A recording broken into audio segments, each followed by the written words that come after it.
I had grown tired of the relentless clamor of city life, the constant hum of traffic and fluorescent lights, and the ceaseless push to keep up with a world that seemed to value speed over substance. I was Carter Brooks, once an avid adventurer with a restless spirit, now a man seeking solace in the embrace of nature. I had made the deliberate decision to leave behind the concrete jungle and its endless demands, and I found myself drawn to the rugged beauty of the Klamath Basin in Oregon. The idea was simple: purchase a small, rustic ranch where I could live off-grid, rediscover a connection with the land, and perhaps, in that quiet isolation, unearth truths about myself that I had long buried beneath the weight of urban existence. I remember the drive vividly. Winding roads led me away from familiar highways and into a landscape that seemed to belong to another era, a place where rolling hills met expansive wetlands, and the air was thick with the scent of earth and pine. The sky stretched overhead in a deep, unbroken blue that contrasted sharply with the muted gray of the city I'd left behind. As I navigated the narrow country lanes, passing small clusters of weathered farmhouses and ancient trees that had witnessed centuries of change, I felt the stress of urban life slowly begin to melt away. By the time I reached the outskirts of the Klamath Basin, my heart was already lighter, and a cautious optimism took root. The ranch itself was modest, a patch of land dotted with a few weathered barns, a creaking farmhouse, and a dilapidated windmill that creaked and groaned in the coastal breeze. It wasn't grand by any measure, but it held a quiet dignity, as if it had simply been waiting for someone like me to come along and breathe new life into its silent halls. I spent the first few days settling in, clearing overgrown brush, patching up broken boards, and acquainting myself with the rhythms of this untamed place. There was work to be done, of course, managing water supplies, fixing old fences, ensuring that the small solar panels on the roof would provide enough power. But for the first time in years, I felt that I was doing something that mattered, something that was wholly my own.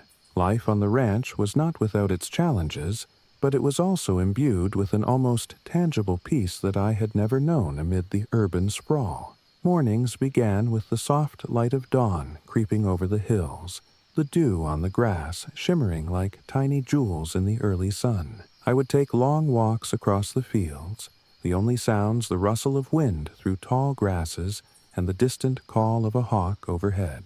In those solitary moments, I began to think that perhaps this was exactly where I was meant to be, a place where nature's quiet voice could guide me toward a new understanding of who I truly was. However, as the weeks unfolded, the ranch began to reveal a side of itself that was as mysterious as it was beautiful. It started with small things, a low, mournful echo in the distance during the long, silent nights, a sound that I first dismissed as merely the wind churning across the wetlands. But the echo wasn't random. It had a cadence that reminded me of distant voices speaking in unison, as if the very land were trying to communicate with me. I'd sit on the creaking porch in the darkness, listening intently, trying to decipher whether it was simply the natural movement of air over water, or something else entirely. There were moments when the sound would grow so clear that I could almost make out individual words,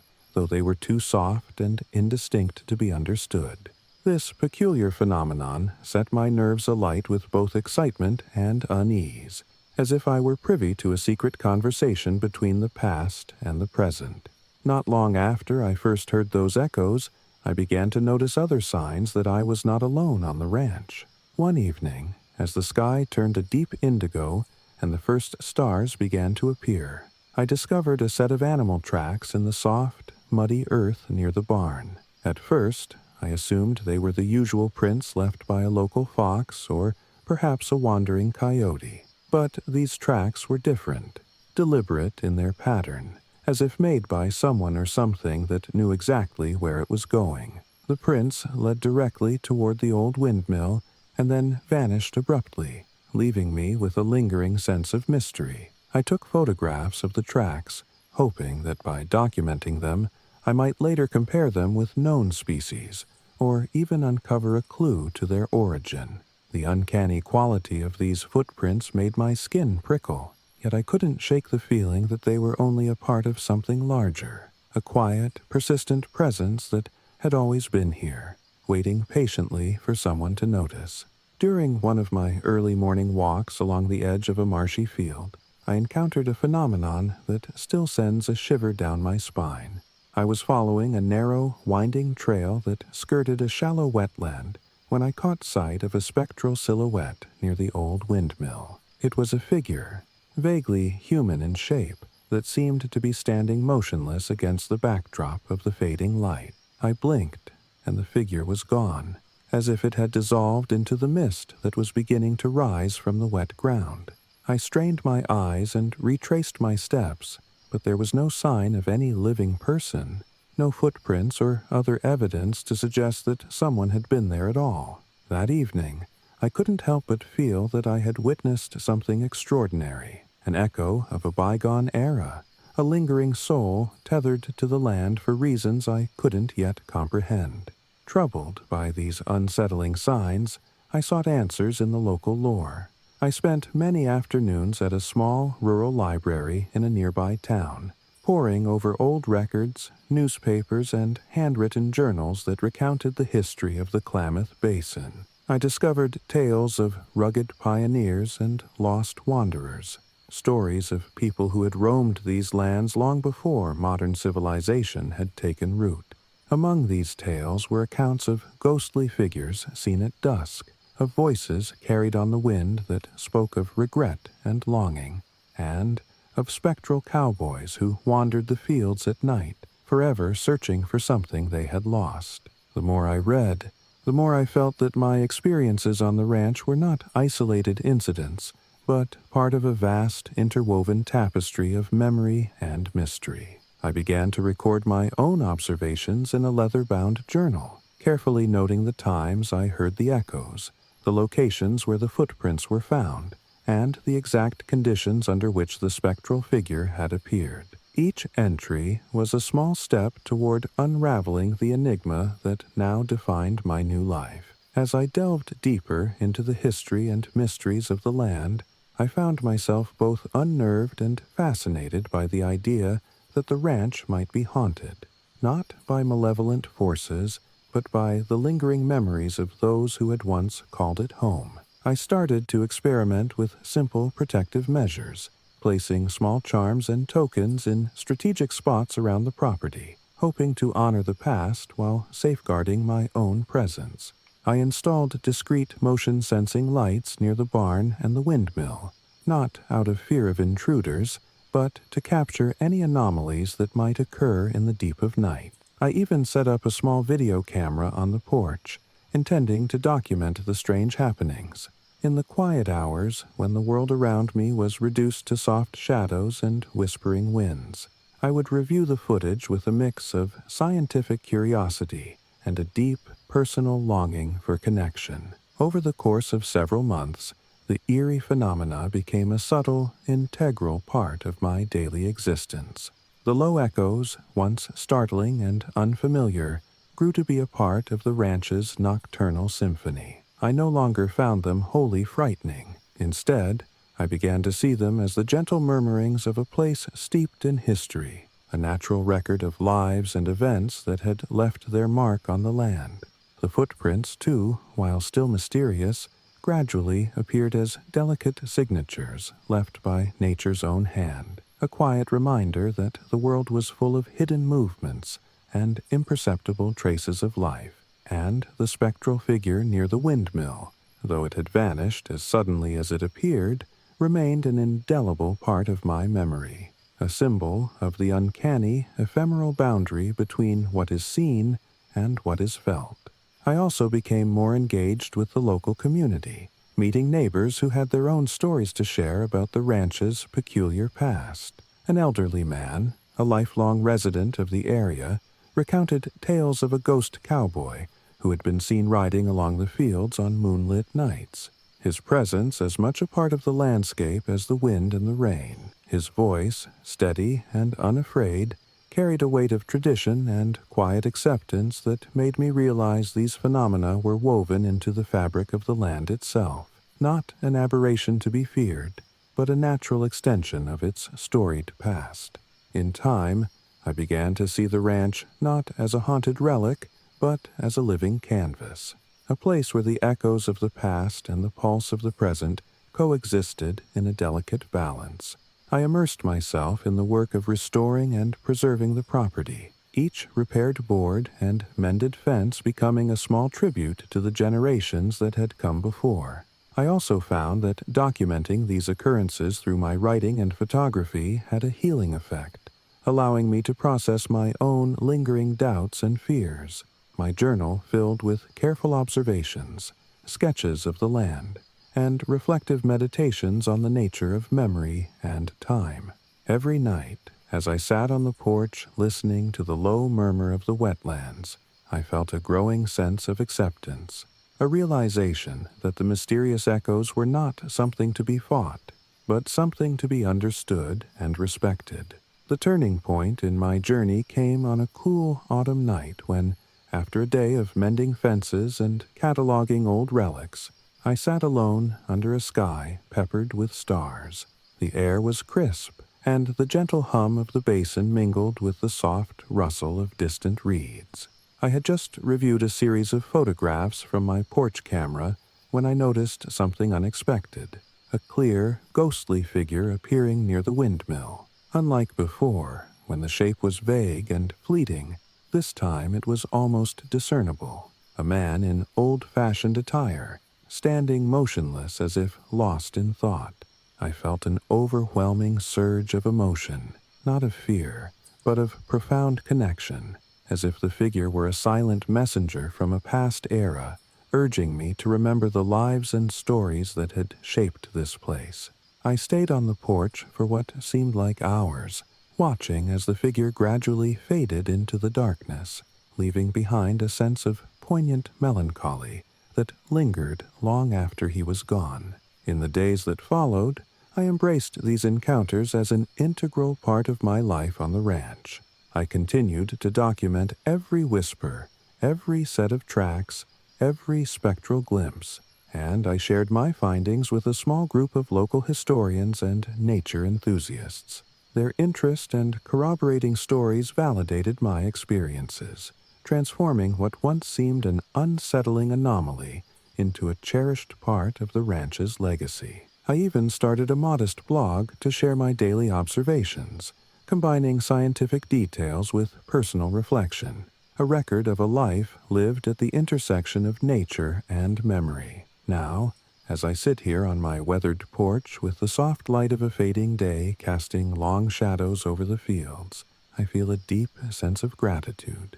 The Klamath Basin, with its rolling hills, expansive wetlands, and the quiet, persistent echoes of a bygone era, has become my home, a place where the boundaries between past and present blur into a living tapestry of sound, sight, and emotion. I understand now that the mysterious voices and ghostly footprints are not threats, but gentle reminders of the lives that have woven themselves into the fabric of this land. They are the soft echoes of memory, inviting me to listen, to record, and to honor the stories that continue to shape the world around us. I have chosen to remain on this ranch, not because I have all the answers, but because I have learned that some mysteries are best left unsolved, preserved as part of the natural beauty and enigma of the world. In the interplay of light and shadow, in the quiet murmur of the wetlands, I have found a sense of belonging that transcends the ordinary. I continue my work here with a humble determination to document every detail, to let the past speak in its own gentle way, and to build a life that honors both the tangible and the intangible. Each day, as the sun rises over the Klamath Basin and sets in a blaze of colors across the horizon, I am reminded that I am part of a larger narrative, a continuum of memories, dreams, and quiet, enduring echoes that have shaped this land for generations. I am Carter Brooks, a man who left the relentless pace of modern life in search of something more profound. In the stillness of the Klamath Basin, I have found not only a refuge but a living dialogue with the past, a conversation carried on by ghostly voices, subtle footprints, and the timeless beauty of a land steeped in history. Here, amid the whispers and the echoes, I continue to record my journey, knowing that every sound, every fleeting shadow, and every quiet moment is a tribute to the enduring power of memory and the possibility of renewal.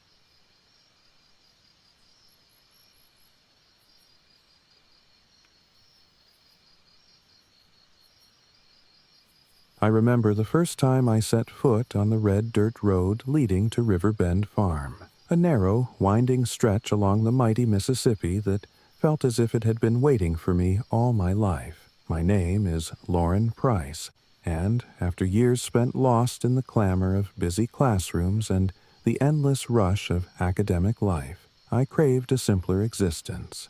I yearned for a place where the gentle murmur of water and the quiet companionship of nature could offer a sanctuary for my weary soul. Riverbend Farm, an old farmhouse perched along the river's edge in Iowa, promised just that.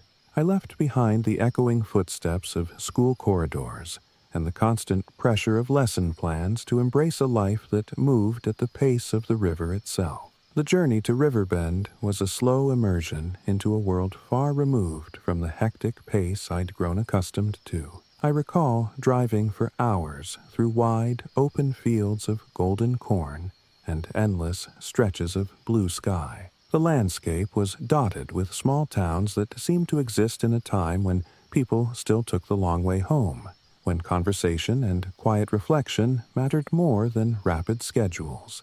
As I neared the river, the air turned heavy with moisture and the scent of damp earth, a welcome change from the sterile chill of the city. The Mississippi, mighty and eternal, flowed calmly by my side, its waters glinting in the late afternoon sun, as if offering me a secret promise of new beginnings. When I finally arrived at the farmhouse, I was struck by its weathered charm. The house was a modest structure, built of brick and timber, with a wraparound veranda that overlooked the slow, deliberate flow of the river. Faded paint and peeling wood told the story of decades past, of families who had once lived here and weathered the seasons with a stoic resilience.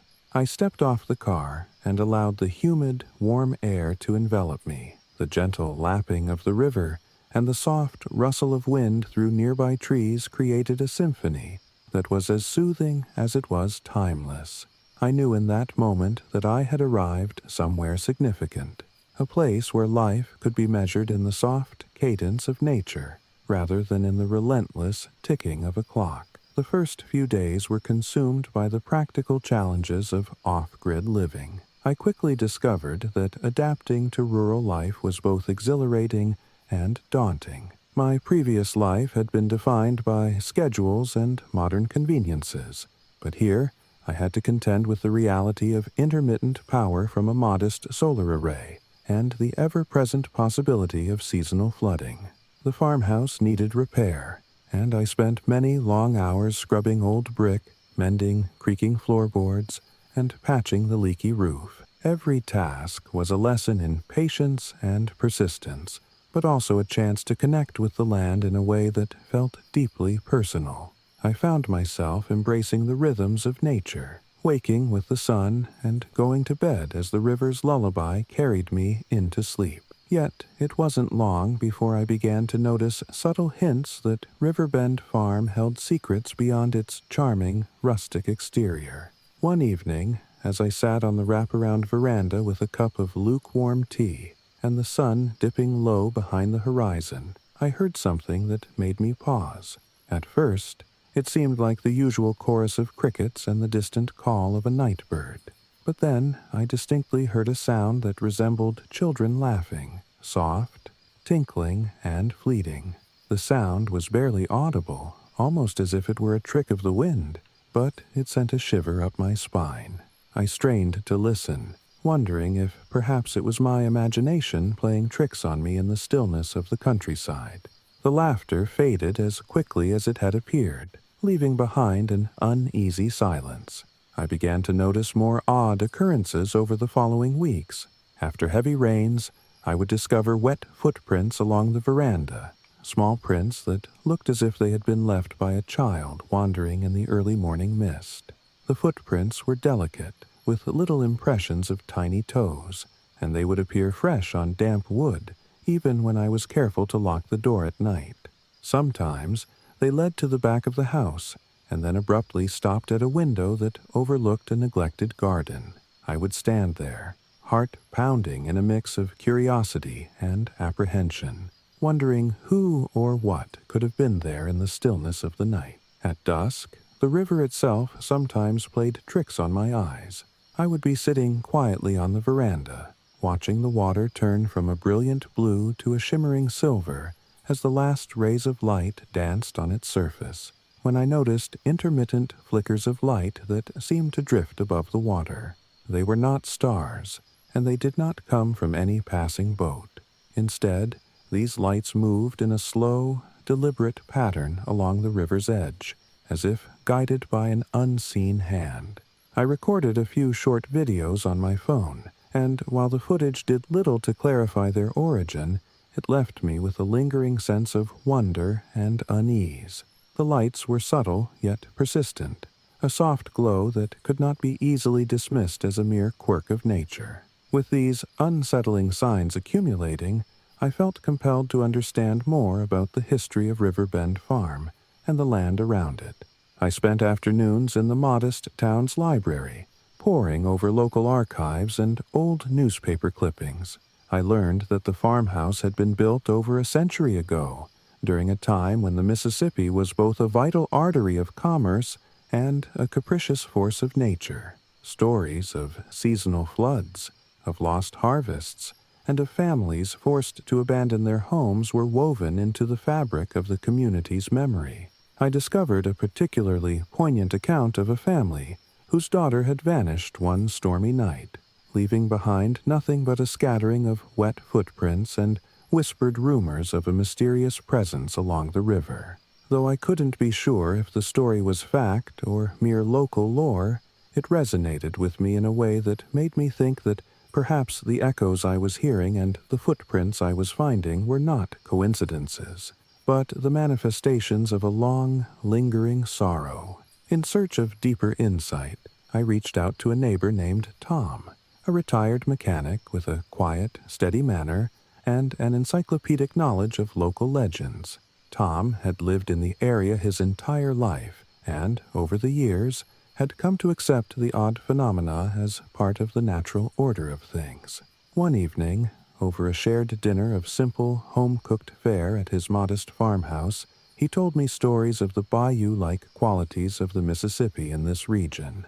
"There's a rhythm to this river," he said in a soft, gravelly voice, a pulse that carries the memories of all who have lived by it.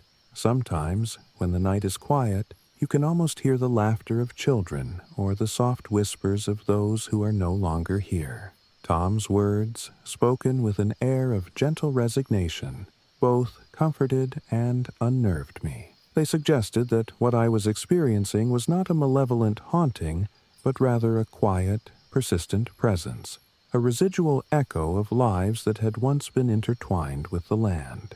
Spurred by Tom's tales, I began to set up small rituals of my own, not out of fear, but as a way to honor the legacy of the land and to find some measure of balance in my new life. I would take a few simple candles and place them along the water's edge on the veranda during the evenings. Sometimes, as the sun sank behind the gently rolling hills, I would sit with my journal in hand, reciting softly from verses passed down in local lore that Tom had shared with me. These quiet moments of reflection became a kind of nightly communion with the past, a way of acknowledging the strange, beautiful presence that seemed to inhabit the river and its banks. There were nights when the rituals brought a subtle change in the atmosphere. I would sit on the porch and watch as the soft lights danced over the water, the distant sound of children's laughter merging with the natural chorus of the river. It was as if the land itself were offering a quiet apology, a bittersweet symphony of memory and hope. I began to accept these moments as an integral part of the rhythm of life at Riverbend Farm. Instead of fearing the spectral echoes or the mysterious footprints, I learned to see them as delicate threads in the rich tapestry of the land's history, a history that I was now a part of. As autumn deepened and the days grew shorter, I found myself growing more and more attached to my new life along the Mississippi. I continued to work on the farmhouse with steady determination, repairing the old structures and tending to the organic garden that I hoped would yield fresh produce even during the cooler months. I kept meticulous records in my journal, every unusual occurrence, every inexplicable sound, every glimmer of light that seemed to drift along the river. I even began to photograph the wet footprints that sometimes appeared on the veranda, the images serving as a tangible reminder of the mysteries that surrounded me. In the quiet hours before dawn, I would often sit by the window with a steaming mug of tea, watching the river as it slowly stirred in the dim light. There were moments when the water's surface seemed to ripple with a life of its own, as if gentle hands were caressing the current. I listened for the distant echoes, the soft murmurs that Tom had described, and allowed the natural cadence of the Mississippi to lull me into a state of reflective calm. In these solitary moments, I felt a profound connection to the past, a sense that every droplet of water, every rustle of leaves, carried within it the stories of generations long gone. Yet, despite the serenity of the landscape, there were still moments of intense, almost inexplicable emotion. I remember one particularly rainy night when I awoke to the unmistakable sound of faint, distant laughter echoing across the fields.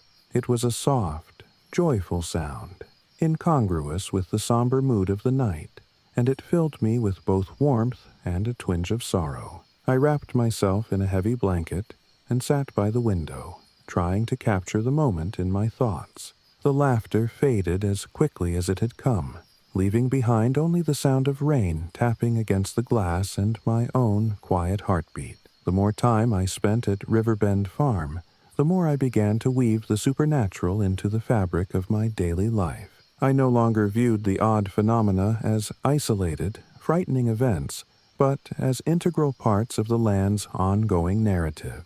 The shimmering lights at dusk, the wet footprints left after heavy rains, and even the fleeting echoes of children's laughter all seemed to be gentle reminders of a legacy that had been etched into the Mississippi's soul. I came to understand that the land was not haunted in the way popular culture often portrays ghosts and specters. Instead, it was alive with memory, and the seemingly inexplicable events were its way of reaching out to those willing to listen. In the midst of this quiet unfolding, I found comfort in community. I formed a small circle of like-minded neighbors and friends, many of whom had grown up in the area and carried with them stories of the river's gentle hauntings.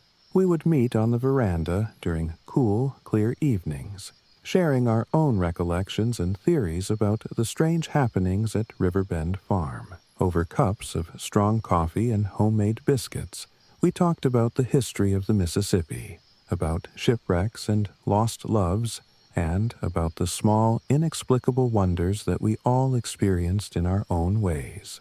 These gatherings were not dramatic or overtly supernatural. They were simple, heartfelt conversations, a communal acknowledgement of the land's enduring power to evoke memory and emotion.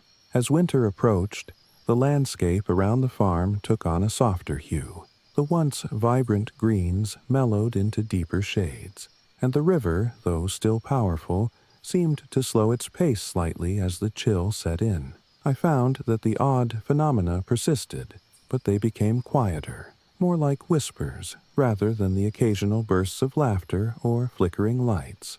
I continued my nightly rituals, lighting candles along the edge of the water and reciting small, reflective verses from local lore. In those moments, as the gentle glow of the candles merged with the soft murmur of the river, I felt that I was not alone. Both the living and the lost were present, sharing in the timeless cycle of hope and remembrance.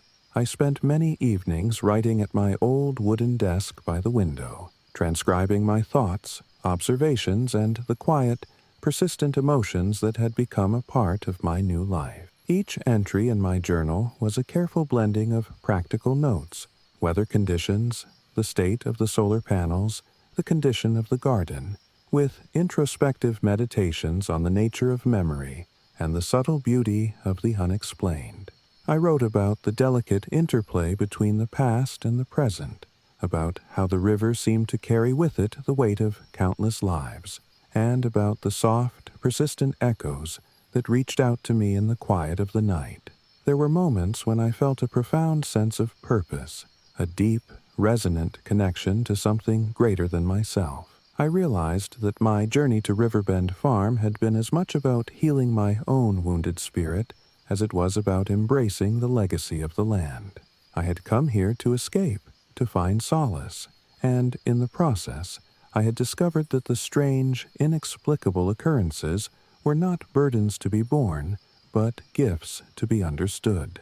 They were the quiet language of a place steeped in history, a language that spoke of lives lived, loves lost, and the enduring resilience of nature. Now, as I sit on the wraparound veranda with the Mississippi stretching out before me, I feel a deep, abiding gratitude for this life I have chosen.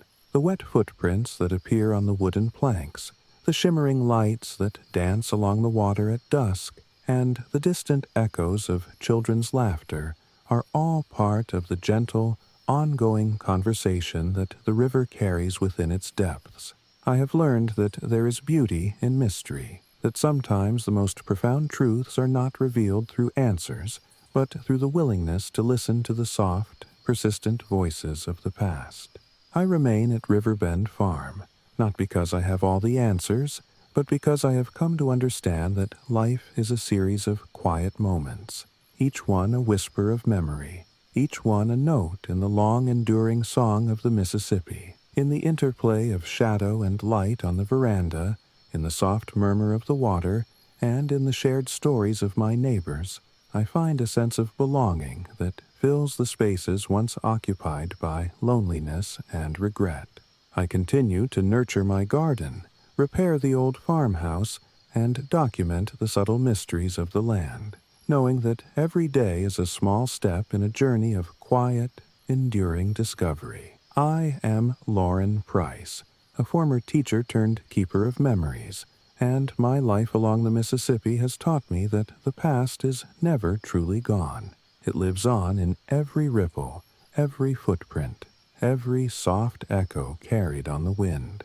As I write these words, the night deepens around me, and the gentle sounds of the river weave a lullaby of remembrance. I know that there will always be moments when the inexplicable intrudes upon the quiet, when the land speaks in its own secret language. I have learned to embrace those moments, to see them not as intrusions, but as gentle invitations to connect, to remember, and to heal. In the soft glow of a candle on a cool winter evening, with the river murmuring its timeless secrets, I am reminded that life here at Riverbend Farm is a tapestry woven from threads of both sorrow and hope, a tapestry that I am proud to help preserve, one careful note, one gentle footprint, one whispered memory at a time.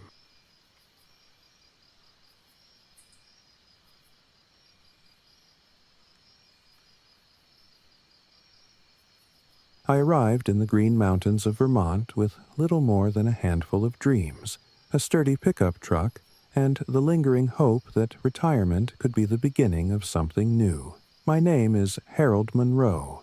Everyone calls me Hal, and after decades spent in the relentless hum of corporate life, I craved a slow, deliberate existence.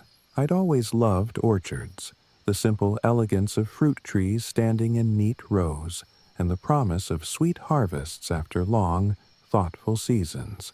So, when I found an old, neglected orchard on the outskirts of a small town nestled in the Green Mountains, I saw it as a sign a chance to plant new roots, both literally and figuratively, far away from the hectic pace of modernity. The drive to my new home was an adventure in itself. I remember winding along narrow, twisting roads flanked by dense forests of maple and birch, the autumn colors bursting like a painter's palette against a crisp blue sky. Every bend revealed a vista more breathtaking than the last. Rolling hills, valleys painted in red and gold, and the gentle murmur of a nearby stream that promised quiet and solitude. By the time I reached the orchard, my heart was lighter, as if I had finally shed the weight of the past and was ready to embrace the promise of tomorrow. The property was modest, a patch of land with overgrown rows of fruit trees and a small farmhouse that had seen better days. The orchard itself was a wild, untended sprawl, with apple, pear, and plum trees standing in haphazard clusters rather than the neat lines one might expect from a cultivated grove. I could see that nature had already begun to reclaim it. Vines wrapped around old posts, and wildflowers pushed their way through cracks in the weathered pavement. Yet, beneath the disorder, there was undeniable potential, a quiet promise of transformation that beckoned to me like a whisper. I knew that restoring this orchard would be no easy task. There would be pests to fight, trees to prune, and countless hours of labor, but I was ready. I spent the first few days clearing debris, mending broken fences, and assessing which trees still held life within them and which were beyond saving. Every swing of the axe and every careful cut of the pruning shears became a meditation on change and renewal. In the early mornings, before the sun had fully stretched its golden arms over the mountains, I would walk among the trees. The air was cool and crisp, and the dewdrops on the grass and leaves sparkled like tiny jewels. I'd trace my fingers over the rough bark, feeling the memory of seasons past. In those quiet moments, I felt a profound connection not only to nature, but to the countless souls who had once tended this land. There was a deep, unspoken language in the rustle of leaves and the gentle creaking of branches, a language of hope, of growth, and sometimes of sorrow. But as the days turned into weeks, subtle anomalies began to intrude upon my newfound peace. It started with things I could easily dismiss as tricks of the light or the product of my own weariness. One late afternoon, as the sun dipped behind the mountains and cast long shadows across the orchard, I noticed something strange among the trees. I was working near a particularly old apple tree when I saw a moving shadow that didn't belong to any branch or leaf. At first, I thought it was just a trick of the twilight, a stray cloud passing over the field of vision. But as I continued my work, I caught glimpses of what seemed like human movement between the rows. There was an elusive quality to it, as if the shadow had no substance at all, and whenever I turned my head to look directly, it vanished like smoke in the wind. I shrugged off these occurrences, attributing them to the interplay of shifting light and the old tree's natural sway. Yet, over the next few days, the phenomenon became harder to ignore. During one early evening stroll, as the last light of day was fading into a soft, muted glow, I began to hear something that sounded remarkably like whispers. At first, the sound was so faint that I convinced myself it was simply the rustle of the wind through the leaves, but gradually, distinct words began to form, words I could not clearly discern, as if spoken in a half-remembered language. I paused, heart thumping, straining to catch every syllable, but the murmurs were fleeting, slipping away into the hush of the encroaching dusk. I made a mental note of the experience, feeling both unsettled and strangely compelled to uncover what it might mean. In the days that followed, I started to see small, inexplicable signs scattered throughout the orchard. One morning, while inspecting a row of pear trees, I came upon an old, rusted tool lying on the ground. A hand trowel, perhaps, that seemed completely out of place in the wild sprawl. It was as if someone had left it behind deliberately, and it carried an aura of quiet mystery. I picked it up gingerly, turning it over in my calloused hands, and then set it aside on a clean patch of grass, unresolved questions swirling in my mind. There were also instances when objects I distinctly remembered putting away would reappear in different spots the next day. Small, almost trivial items like a favorite pair of gloves or a tin cup. I began to wonder if these were the playful remnants of nature, or perhaps messages left by those who had once lived here. I soon realized I wasn't the only one who had sensed that the orchard held more than mere soil and trees. My neighbor, a kind elderly gentleman named Arthur, had lived on the adjacent property for decades, and was known locally as a gentle soul with a rich repository of tales about the land. Over a shared cup of strong coffee one crisp morning, I broached the subject of the strange happenings. Arthur's eyes crinkled as he listened, and he leaned in close, his voice a low murmur that blended with the rustle of the autumn wind. "This land has memories," he said. "I've seen shadows that don't belong to anyone, heard voices when no one was around. Some say it's the spirit of the orchard itself, of those who once tended these trees and poured their hearts into the earth." His words were neither frightening nor overly sentimental. They simply carried the weight of lived experience, as if he had accepted these mysteries as a natural part of the landscape. Inspired by Arthur's quiet acceptance, I started to document every unusual occurrence with a meticulous care that both comforted and unnerved me. I bought a small digital recorder and set it near the edge of the orchard during the evenings, hoping to capture any hints of the whispered voices that haunted the twilight. I also mounted a discreet camera on a tripod in a corner where the shadows seemed to dance more vividly, eager to catch a glimpse of whatever might be moving just beyond the edge of perception. Each morning, I reviewed the recordings and photographs with a mix of scientific curiosity and a personal yearning to understand my new home. Although the recordings were filled with the ambient sounds of wind and rustling leaves, occasionally there would be a fragment, a brief burst of clear, hushed voices that seemed almost to speak directly to me. I would replay the clip repeatedly, trying to decipher words that were swallowed by the surrounding noise. It was as if the orchard was communicating in a language older than words, one composed of sighs and echoes. The more I immersed myself in this dual pursuit of horticulture and mystery, the more I began to feel that the orchard was more than just a collection of trees. It was a living archive of memory, a place where time and nature converged in ways that transcended ordinary understanding. At night, when the orchard was bathed in the soft glow of twilight and the crisp air carried a hint of frost, I would sit on a wooden bench under an ancient apple tree and simply listen.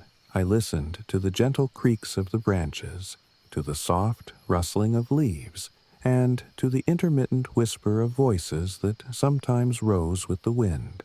In those moments, I felt as though I were in the presence of all the souls who had ever cared for this land, a quiet communion that filled me with both sorrow and a deep, enduring hope. My journal became a sacred text, a repository not only of practical notes on pruning and pest control, but also of my personal reflections on the mysteries that unfolded around me. I wrote long, flowing entries describing the interplay of light and shadow, the subtle movements in the periphery of my vision, and the emotions that each inexplicable occurrence stirred within me. I questioned whether the shifting shadows were the playful echoes of former caretakers, or perhaps the restless dreams of the land itself. I recorded the exact time I heard the whispered voices, the weather conditions, the state of the orchard, and even the position of the sun. Slowly, a pattern began to emerge, a delicate tapestry of sensory impressions and historical echoes that connected my daily labor with a deeper, almost spiritual narrative. As the seasons began their inevitable dance, autumn slowly giving way to the soft hues of winter, the orchard took on a more introspective character. The once vibrant greens deepened to a rich, muted tapestry of browns and golds, and a cool, quiet air settled over the land. It was during these transitional months that I felt the most acute presence of the orchard's mysteries. One particularly clear evening, as a gentle frost began to lace the edges of the apple blossoms and the sky turned a deep, velvety blue, I sat on the porch with a cup of herbal tea and my journal open on my lap. In the stillness, a faint, almost imperceptible melody drifted on the wind, a soft, melancholic tune that seemed to echo the laughter and voices I had heard on warmer nights. I could not tell if it was a song carried by the wind or merely the quiet sigh of the trees, but the sound filled me with an indescribable mix of longing and peace. In that moment, I realized that my journey in this orchard was no longer just about restoring neglected trees or adjusting to the rhythms of off-grid living. It had become a quest to connect with the past, to honor the memory of those who had loved and lived on this land long before I arrived, and to find my own place within that continuum. The whispered voices, the fleeting shadows, the mysterious objects that appeared without explanation, they were all part of a dialogue between the past and the present, a conversation that transcended time.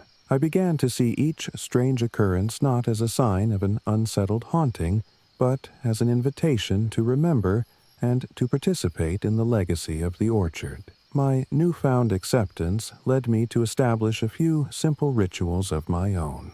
On crisp evenings, I would leave small offerings at the base of particularly old trees. A freshly picked apple, a handful of wild berries, or a hand-carved token I fashioned myself from a fallen branch. I believed that by honoring the natural history of the orchard, I was not only inviting benevolent energies, but also affirming the interconnectedness of all who had ever touched this land. I started to record these moments in my journal with a reverence that surprised me. Each entry a careful blending of the tangible tasks of orchard management with introspective musings on legacy and memory. One night in early winter stands out as a turning point. I had spent the day preparing the orchard for the coming frost, covering the tender branches, securing the makeshift windbreaks, and ensuring that every tree was as ready as it could be for the seasonal chill. As dusk fell and the orchard was bathed in a gentle, silvery light, I settled on the porch with my journal. The silence was profound, broken only by the distant call of a night bird and the occasional rustle of leaves in the cold wind. I was writing about a particular set of footprints I had found near a neglected row of plum trees, tiny prints that led nowhere and yet seemed to speak of a presence, a gentle reminder that the land was not quite empty. As I paused to record my thoughts, I became aware of a subtle movement at the edge of my vision. I looked up slowly and saw, for the briefest of moments, a shape moving gracefully between the trees, a figure that was too delicate and fleeting to be fully human, yet carried a quiet dignity in its motion. It vanished as quickly as it appeared, leaving behind a palpable silence that filled me with both wonder and an aching sense of connection. That night, I dreamed vividly of the orchard. In my dreams, the trees whispered softly to me in a language of rustling leaves and murmuring wind, and I walked among them, accompanied by the gentle footsteps of long-ago caretakers. I awoke with a renewed sense of purpose, a feeling that I was part of something much larger than my own solitary existence, that the orchard was alive with the spirits of its past, and that by listening, I could learn its secrets. The coming months deepened this understanding. I continued my daily work with renewed vigor, pruning the trees, tending the garden, and carefully documenting every unusual occurrence. I took to wandering the orchard with a camera slung over my shoulder, capturing images of the soft interplay between winter light and shadow. I even experimented with long exposure photography, trying to capture those elusive, ghost-like figures that occasionally danced at the edge of perception. The photographs were haunting and beautiful, an unspoken testament to the quiet mystery that had come to define my days. In time, the local community began to take notice of my work. Neighbors, initially curious about the new man in the old orchard, started to share their own stories and small tokens of remembrance. An elderly woman recounted the legend of a young woman who had once tended the orchard with great care, her gentle laughter said to be carried on the autumn winds. A middle-aged man, a former orchard caretaker himself, offered me an old, hand-drawn map of the property, annotated with cryptic notes about certain trees and hidden corners where the land seemed to hold its breath. Each new interaction, each shared memory, added another layer to the rich tapestry of the orchard's history, a history that was not only written in the leaves and soil, but lived in the hearts of those who still called this land home. Through it all, I came to a quiet, profound realization. The mysteries of the orchard were not something to be feared or expunged, but celebrated. They were the living echoes of a past filled with both joy and sorrow, a past that had shaped the land and, in turn, shaped me. The gentle, unexplained movements, the soft whispers in the twilight, and even the appearance of forgotten objects were invitations to remember, to honor, and ultimately to become a part of the ongoing story of this place. Now, as I sit on a weathered bench in the heart of the orchard, watching the low winter sun cast long, delicate shadows among the fruit trees, I feel an enduring sense of peace. My days are filled with the steady rhythms of tending to the trees, of writing and recording the mysteries that still flutter like fragile leaves on the wind. I have learned that life here is not about finding neat, tidy answers to every question, but about embracing the beauty of uncertainty and the quiet resonance of memory. The orchard, with its softly moving shadows and its echoes of voices long past, has become a living dialogue between what once was and what can still be, a dialogue that I am privileged to witness and, in my own small way, to continue. I remain here in the Green Mountains, not because the mysteries have been solved, but because I have come to understand that they are an intrinsic part of the land's character. They are the quiet murmurs that rise with the dawn, the gentle footsteps in the twilight, and the soft whispers that speak of lives and legacies that endure, even when the world has long since moved on. I, Harold Monroe, a retired dreamer and devoted caretaker of this once-forgotten orchard, have found my home among these ancient trees. Every day, as I prune the branches and walk the rows, I feel connected to a past that is at once sorrowful and hopeful, a past that has taught me that every fading footprint, every soft echo in the wind, is a reminder that memory is both fragile and unyielding. In the interplay of light and shadow, in the delicate balance of loss and renewal, I have discovered a truth that transcends the mundane. The orchard is a living tapestry, woven with threads of both the visible and the unseen. And, as I continue to record my journey in careful, heartfelt words and through the lens of my camera, I know that I am part of that tapestry, an active participant in a conversation between the land and the soul. The mysteries I once feared have become my muse, guiding me gently through each season of change and inviting me to honor the beauty that lies in the unknown. This is my story, the story of how I found not only a place to cultivate fruit and memories, but a sanctuary where every whisper of the wind, every fleeting shadow, and every soft echo is a testament to the enduring power of life and the quiet, persistent hope that can only be found in the embrace of nature. Here, amid the gently swaying branches of the orchard, I have learned to listen to the land,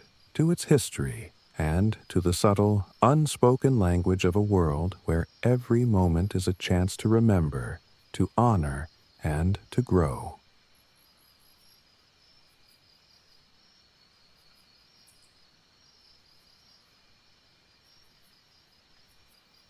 I left behind the noise and frenetic pace of urban life with nothing but my camera, a battered journal, and a heart that yearned for something more enduring than the fleeting inspiration of city streets.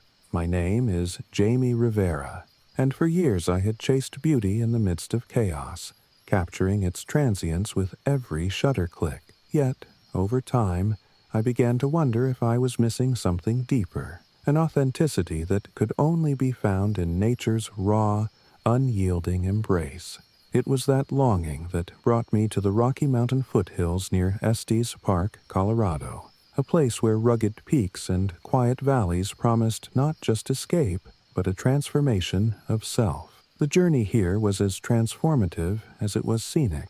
I recall the long, winding roads that snaked through dense forests of aspen and pine, each turn revealing a vista more breathtaking than the last. The crisp mountain air, laced with the scent of pine needles and distant wildflowers, seemed to wash away the residue of city stress with every mile. As I ascended to higher elevations, the landscape shifted from flat expanses to dramatic hills crowned by jagged peaks. In that moment, every twist of the road felt like a step away from a life of clamor toward one of quiet introspection.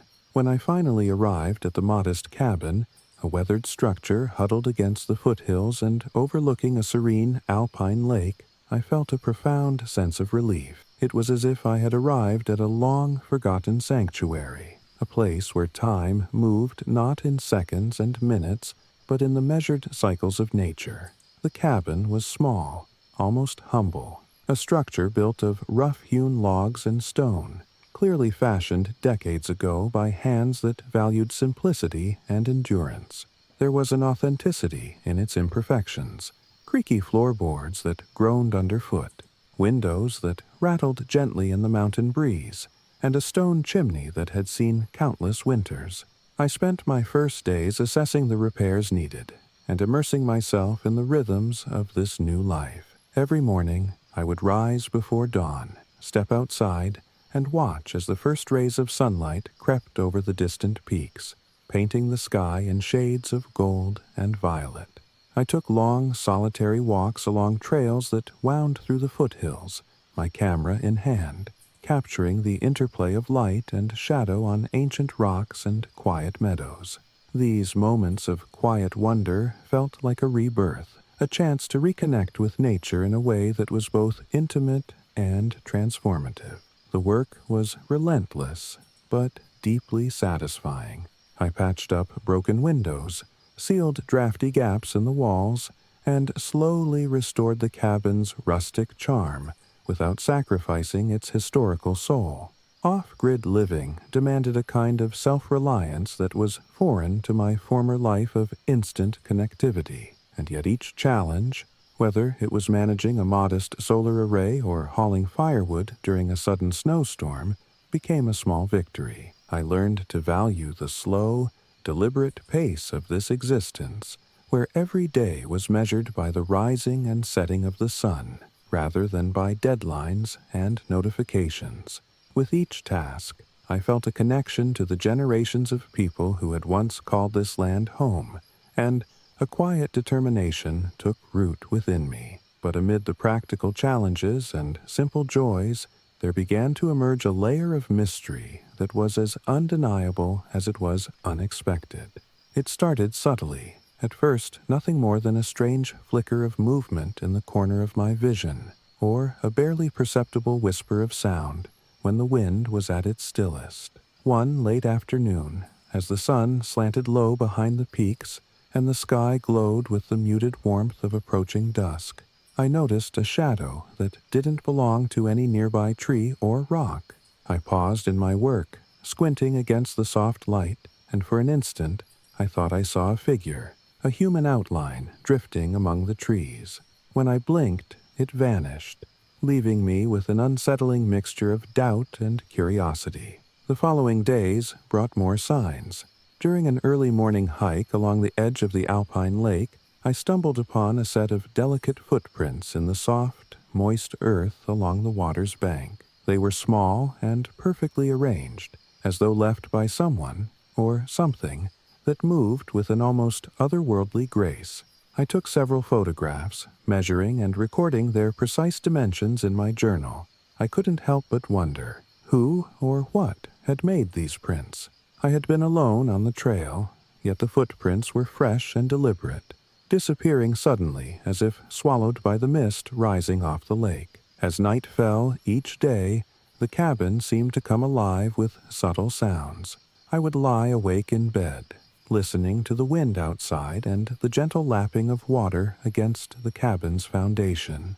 Sometimes, amid that natural chorus, I heard a low murmur, a sound almost like a distant conversation, soft and indistinct. There were nights when I swore the murmur resolved into clear, hushed words, but whenever I strained to listen, the sound would fade into the silence. I set up a small digital recorder on my bedside table, leaving it running through the night, and each morning I would listen intently for any fragment of intelligible speech. Occasionally, amidst the static and the natural sounds, I did catch a rhythmic pattern, a cadence that suggested footsteps on soft earth, or perhaps a chant that had been woven into the fabric of the night. These inexplicable occurrences stirred both my scientific curiosity and a deeper, more primal sense of wonder. Determined to uncover the truth behind these mysteries, I began to delve into the local lore. I visited the small public library in Estes Park, spending long afternoons poring over dusty archives, old newspaper clippings, and handwritten journals from early settlers. I learned that the foothills had long been a place of stories, tales of lost wanderers, mysterious lights that danced on the lake, and even legends of nature spirits said to protect these ancient lands. One particularly poignant account described a family that had lived in the area during the early 1900s, a family that had faced hardship and loss, and whose daughter was rumored to have vanished one stormy night. The account mentioned that even decades later, locals claimed to see a pale figure drifting near the lake, as if the spirit of the lost girl still roamed the land in quiet sorrow. I couldn't help but feel that my own experiences, the fleeting shadows, the soft echoes, the delicate footprints, were connected to this tapestry of memory and myth. In the midst of these investigations, I also sought out the wisdom of those who had lived in these mountains for much longer than I had. At a small family-run diner in Estes Park, I met Bill, a seasoned park ranger with a gruff voice softened by years of gentle humor and deep reverence for the land. Over several cups of strong coffee, Bill shared his own experiences of strange happenings in the foothills. "The mountains remember," he said simply, as if imparting a secret. "Every stone, every whisper of wind, carries the memory of those who walked here long before we did. Sometimes, if you're lucky, or maybe unlucky, you catch a glimpse of those memories." Bill's words resonated with me, offering both reassurance and a challenge to listen deeply to the land and accept that not everything could be explained by modern logic. Emboldened by these encounters, I began to document my experiences with a newfound intensity. My journal, once a casual record of daily tasks and fleeting observations, became a sacred text, a chronicle of each unusual event, each soft murmur, each shadow that danced at the edge of perception. I meticulously noted the time, weather, and my own emotional state, hoping that, over time, a pattern might emerge from the quiet anomalies. I also began experimenting with photography in earnest, using long exposures and low-light techniques to capture the ephemeral beauty of the high country. In one memorable sequence, I set my camera by the lake at dusk and, to my astonishment, captured a series of ghost-like images, a pale, blurred figure moving along the water's edge, its form indistinct yet unmistakably human. I replayed the images countless times, my mind swirling with questions. Was this a trick of the light, a reflection of my own longing, or was it a genuine echo of a life that had once been? As the weeks turned into months, I found that my days in the foothills were marked by a profound transformation. The rugged, untamed beauty of the mountains had seeped into every part of me, altering not only my surroundings, but also my inner landscape. The initial shock of the unexplained phenomena had given way to a deep, reflective acceptance. I no longer felt terror at the thought of mysterious echoes or fleeting shadows. Instead, I felt a quiet kinship with the land, a connection that transcended the physical and touched something eternal. The mysterious sounds, the ghost-like images, even the delicate footprints had become a part of the daily rhythm of my life, a subtle, ongoing dialogue between the present and the past. I began to integrate what I had learned into a series of personal rituals. On cool, clear evenings, I would arrange a small altar on the cabin's porch, a simple setup of wildflowers, a smooth river stone, and a few handwritten notes that I had discovered in the local archives. I would light a few candles and sit in silence, allowing the soft glow to merge with the fading light of the day.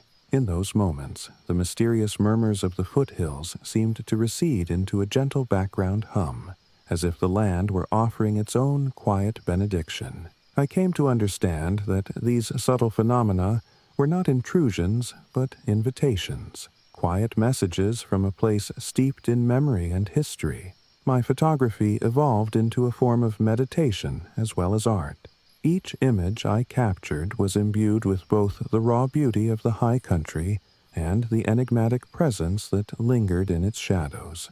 I spent long nights in my small studio, adjusting the settings on my camera, carefully reviewing each shot, and comparing them with the detailed notes in my journal. Slowly, a collection of images began to take shape.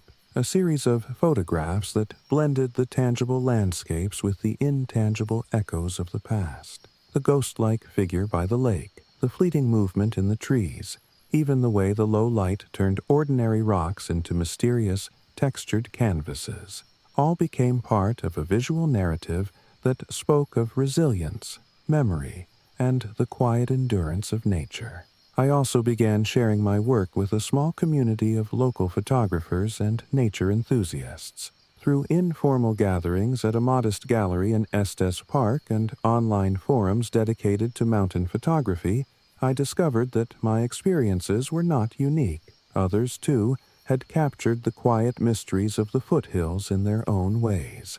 These exchanges of images and stories created a gentle camaraderie, a shared understanding that the mountains were a repository of both beauty and enigma. The conversations were never sensational. They were measured, reflective, and filled with the kind of genuine curiosity that only comes from a deep, respectful connection with the land. In the quiet solitude of my new life, I began to realize that the journey was as much about internal transformation as it was about uncovering external mysteries. I found that the high country, with its rugged peaks and tranquil valleys, had a way of stripping away the superficial layers of my former self, revealing a core of authenticity that I had long forgotten. The unexplained phenomena, the soft murmur of voices at night, the delicate shadows dancing at the edge of my vision, were no longer sources of fear, but symbols of a deeper continuity, a reminder that every element of nature, no matter how transient, carried within it the legacy of countless lives and moments. As spring slowly began to breathe new life into the foothills, the landscape transformed once again. The once bare trees unfurled tender leaves, and wildflowers burst forth in a riot of color, softening the rugged terrain with their delicate petals. The alpine lake, now free of winter's icy grip, shimmered with renewed clarity. The mysterious echoes persisted, though now they were interwoven with the sounds of rebirth, birdsong, the rustle of new growth, and the gentle hum of insects returning after the long winter.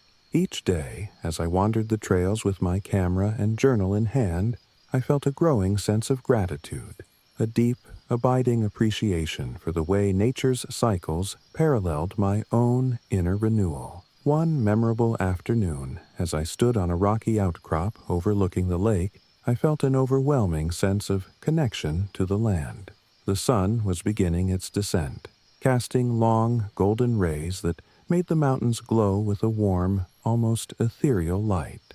In that moment, the distant murmurs of the foothills seemed to swell into a gentle chorus, a harmonious blend of the past and the present.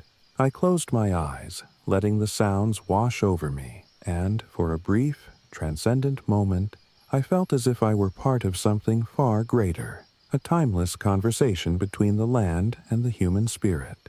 I opened my eyes and took a deep breath, feeling both the weight of all that had come before and the promise of every new day. Over the ensuing months, my life in the Rocky Mountain foothills settled into a steady, fulfilling rhythm. The practical work of maintaining the cabin and caring for the land continued, but it was now imbued with a sense of purpose that went beyond mere survival. Every task, whether it was repairing a fence or tending to the wild garden, was a deliberate act of creation, a way of nurturing the delicate balance between nature and memory that defined my new existence.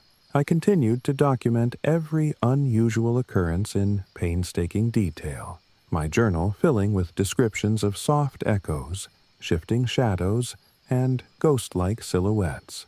I began to see a pattern in the seemingly random phenomena, a subtle, poetic dialogue that connected the physical world with something deeper and more ineffable. I also deepened my engagement with the local community. I attended small gatherings and exhibitions, sharing my photographs and stories with others who had also chosen to live closer to nature. The connections I made were quiet and genuine. Conversations held over shared cups of coffee in rustic cafes, or long walks along mountain trails, where we exchanged our own tales of wonder and transformation.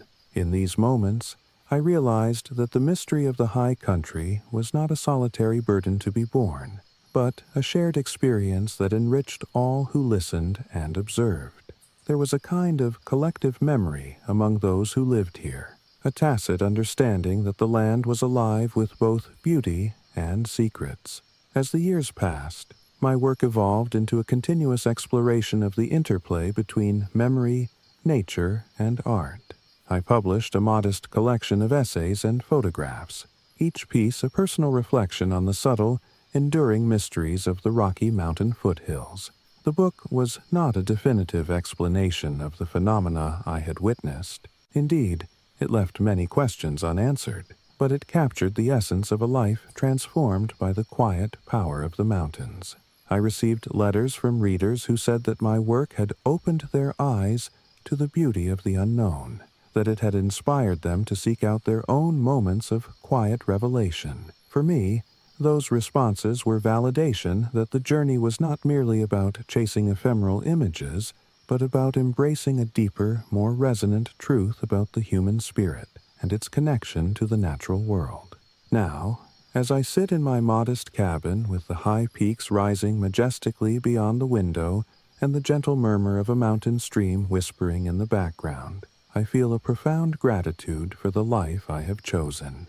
Every day in the foothills is a delicate interplay between light and shadow, between the tangible and the intangible, a constant reminder that beauty often lies in the spaces between certainty and mystery. My camera, my journal, and the memories I have carefully recorded all serve as testaments to the enduring, transformative power of nature. I continue to wake before dawn, to walk the winding trails, to capture every fleeting moment of wonder, knowing that the journey is as important as any destination. I am Jamie Rivera, a free-spirited photographer whose life in the Rocky Mountain foothills has taught me that the mysteries of nature are not obstacles to be conquered, but invitations to explore deeper, to listen more intently, and to find beauty in even the quietest whispers of the earth. As I prepare to set out on another day of capturing the untamed spirit of this majestic land,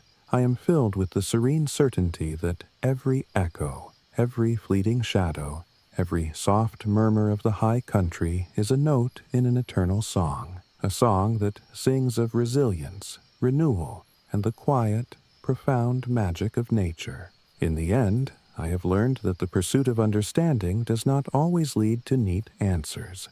Sometimes it leads us instead to a place of acceptance, where the unknown is embraced as a vital part of the tapestry of life. And so, I continue my journey here, living each day with the humility of one who has found a home among the mountains, a home where every sunrise promises the beauty of a new beginning, and every sunset carries the gentle wisdom of the past. Every moment, captured in the interplay of light and shadow, is a testament to the enduring mystery of the high country, a mystery that I now cherish as the very heartbeat of my existence.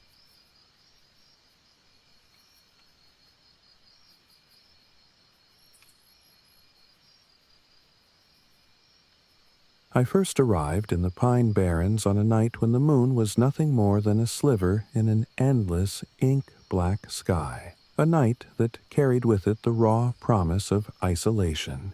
My name is Cole Matthews, and I left behind the clamor of urban life with nothing but a few possessions in an old pickup truck and the quiet hope that I could find inspiration in solitude. I had always believed that retreating into nature would bring clarity, that by stripping away the noise and distractions of modernity, I could finally hear the subtle rhythms of my own heart.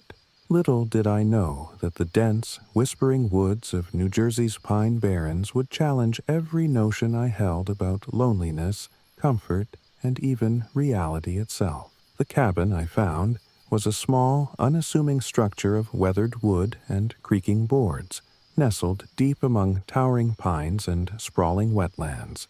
It was as if the forest had exhaled me into existence, a forgotten relic that had survived countless seasons, silently bearing witness to all that passed through its domain. From the moment I stepped off the gravel driveway, the damp, earthy scent of pine needles and moss enveloped me. There was an intimacy in the darkness and the quiet.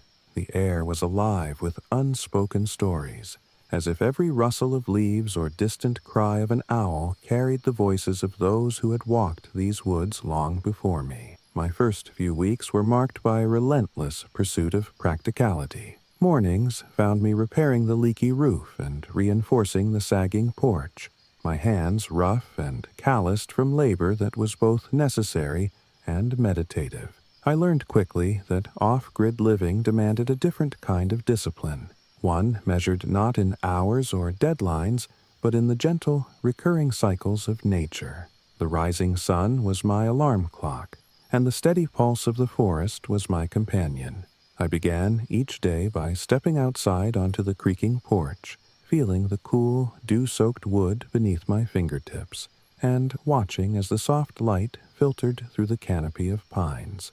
In those quiet moments, the world seemed to slow, and I allowed myself to simply be. Yet, even amid the comforting rhythm of daily tasks, there were anomalies that disrupted the ordinary. At first, it was small things. One evening, while I was cleaning out the dusty corners of the cabin's living room, I discovered a set of footprints in the mud on the back porch. They were tiny, almost childlike, and arranged in a deliberate pattern that defied explanation. I had locked the door before retiring for the night. No one should have been able to wander in. I took a photograph of the prints, studying their delicate arches and the precise alignment of each toe impression. I wondered if perhaps a local animal, maybe a raccoon or a stray cat, had made them, but the prints were too uniform, too purposeful, as if left by a being with intention rather than mere instinct. Then came the sounds.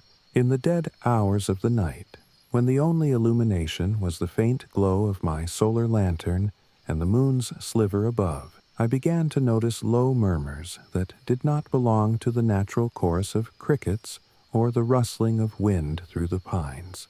There were moments when I sat up in bed, heart hammering, straining to catch what I thought might be words in the murmur, but by the time I focused, the sounds would vanish into the silence. It was as if the forest were whispering a secret language, one that I was not yet fluent enough to understand. I set up a small digital recorder on a shelf near my bed and left it running one night, hoping to capture the phenomenon. In the morning, I listened back with a mixture of scientific skepticism and a growing sense of wonder. Amidst the ambient noise, I could just barely discern rhythmic patterns, almost like distant footsteps on soft earth. The more I observed, the more I became convinced that the Pine Barrens were not empty, even in their solitude. There was a presence, a quiet, enigmatic force that seemed to seep from every tree and every stretch of open wetland. I began to see shifting shapes at the edge of my vision, fleeting silhouettes that moved between the tall pines and then dissolved when I turned directly to look. One afternoon, as I was gathering firewood along a narrow trail, I caught sight of what looked like a figure.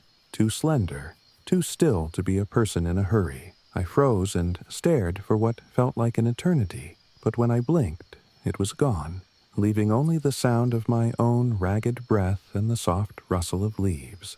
I wondered if it was a trick of the light, a figment of my tired imagination, or something altogether more profound, a residual echo of lives past. I soon sought to ground these strange experiences in the tangible world. I visited a small local library in a nearby town, poring over archives and old newspaper clippings in search of clues about the land's history. I discovered that the Pine Barrens had long been a place of folklore, a repository for tales of lost travelers, ghostly apparitions, and mysterious happenings that defied modern explanation. There were accounts, written in hushed tones by longtime residents, of a spirit, a guardian of the forest, perhaps, who wandered the barrens at night, leaving behind subtle signs of its passage. These stories did not mention malevolence. Rather, they spoke of a gentle melancholy, an echo of memory that resonated with the land's slow, eternal pulse. I began to wonder if the footprints, the murmurs, and the fleeting silhouettes were simply the manifestations of that ancient presence, a quiet dialogue between the living and the remnants of the past. In the solitude of my cabin, I started to document every unusual occurrence with a meticulous care that bordered on obsession. Each night, after completing my tasks and settling into the comfortable quiet of the darkness, I would sit at my desk and write down every detail: the exact time when the murmuring began, the weather conditions outside, the direction from which the faint shapes appeared, and even the precise measurements of the footprints I had discovered. My journal quickly filled with a blend of practical observations and raw, unfiltered emotion, a tapestry of data and feeling that I hoped would one day reveal the underlying truth of this enigmatic place. One particularly crisp autumn evening, when the air was clear and the stars shone with an almost surreal brilliance, I decided to push my investigation further. I set up a small camera on the porch, aiming it toward the back of the property where the old windmill stood, a relic from an earlier era, its silent gears and rusted metal a stark contrast to the natural beauty surrounding it. I had a feeling that if there was something to be captured, the windmill's eerie silhouette would be the perfect backdrop for it. I returned to the cabin and waited. Hours later, when I reviewed the footage, my heart pounded as I saw a blurred shape glide across the frame at the edge of the windmill's light. It was too vague, too fleeting to be definitively identified, but it was enough to confirm that I was not alone in these woods. I replayed the clip repeatedly, trying to extract every detail, each iteration deepening my mixture of fear and fascination. I also found solace in the local community, which had its own quietly spoken traditions about the Barrens. I met an older gentleman named Arthur, a lifelong resident who, with a weathered face and gentle eyes, recounted the folklore of the area with an air of quiet acceptance. Over cups of steaming coffee in a small diner, Arthur shared his stories of ghostly figures, whispered voices in the night, and even a legend of a benevolent spirit that appeared on particularly quiet evenings to guide lost travelers. His tone was matter-of-fact and unembellished, a stark contrast to the dramatic retellings found in popular media, and it gave me the sense that these experiences were woven into the fabric of the land, not aberrations to be feared, but natural echoes of its long history. As the seasons shifted, so too did my relationship with the mysterious phenomena. I began to incorporate what I had learned into a sort of personal ritual, a way to honor the history of the place and to find balance amid the unexplained. I would leave small tokens at the edge of the property, a smooth stone, a scrap of old cloth, or even a freshly plucked flower, arranged in quiet patterns as if to invite the presence to speak, to share its silent tale. On nights when the air was still and the murmurs seemed to swell, I would sit on the porch with a soft blanket over my shoulders, writing in my journal by the light of a small lantern. In those moments, the strange sounds and shifting shadows no longer filled me with dread. Instead, they became a gentle reminder of the continuum of life and memory that spanned the generations. One evening, in late autumn, as I sat on the porch watching the sun dip behind the distant hills and casting long, trembling shadows across the wet ground, I sensed something profoundly transformative. I had been reviewing my journal entries, the meticulous records of each peculiar occurrence, and I realized that the phenomena were no longer just random events. They had woven themselves into the very texture of my days, becoming symbols of the resilience and mystery of this ancient land. I began to see the footprints, the murmuring echoes, and even the brief glimpse of that ghostly figure near the windmill as part of a larger dialogue, a conversation between the past and the present that was as much about healing as it was about memory. That realization filled me with a bittersweet sense of acceptance. I understood that I might never have all the answers, that some mysteries were meant to remain just that, mysterious. But rather than feeling isolated or haunted, I found comfort in the idea that the Pine Barrens carried with it the accumulated memories of countless lives. Every creak of the old boards, every whisper in the wind, was a thread in the intricate tapestry of this place, and I, too, was now a part of that tapestry. Over the ensuing months, I continued to nurture both the land and my inner self. I spent long days working in the orchard that I had begun to restore, pruning trees and planting new seeds, and quiet nights recording the soft, persistent sounds of the forest. I reached out to other residents, exchanging stories and small tokens of remembrance, and I even began to share my experiences on a modest blog. The blog, filled with careful photographs, journal excerpts, and reflective essays, slowly attracted a small but dedicated readership of those who, like me, were captivated by the quiet mysteries of the natural world. As winter crept in, the landscape took on a more subdued, reflective quality. The once bright leaves had long since fallen, leaving behind a carpet of muted browns and grays. The air grew crisp, and there was a stillness in the mornings that was almost sacred. It was in this quiet, contemplative season that I felt the deepest connection to the land.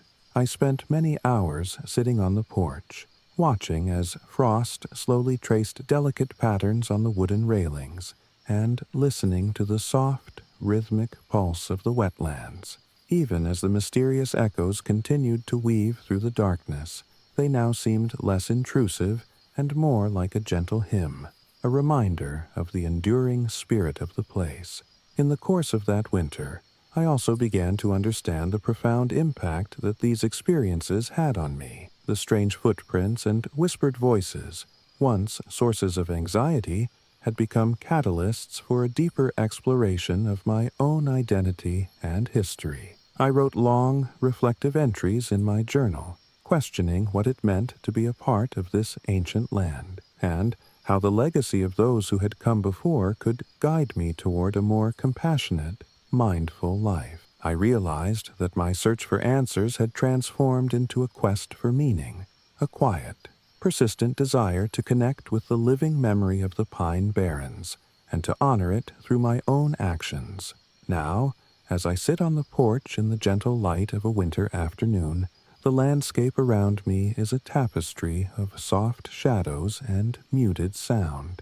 The echo of distant voices, the faint imprint of footprints in the mud, and even the brief, ghostly appearances of a long-forgotten figure have become part of my daily rhythm, a natural chorus that speaks of resilience, remembrance, and renewal.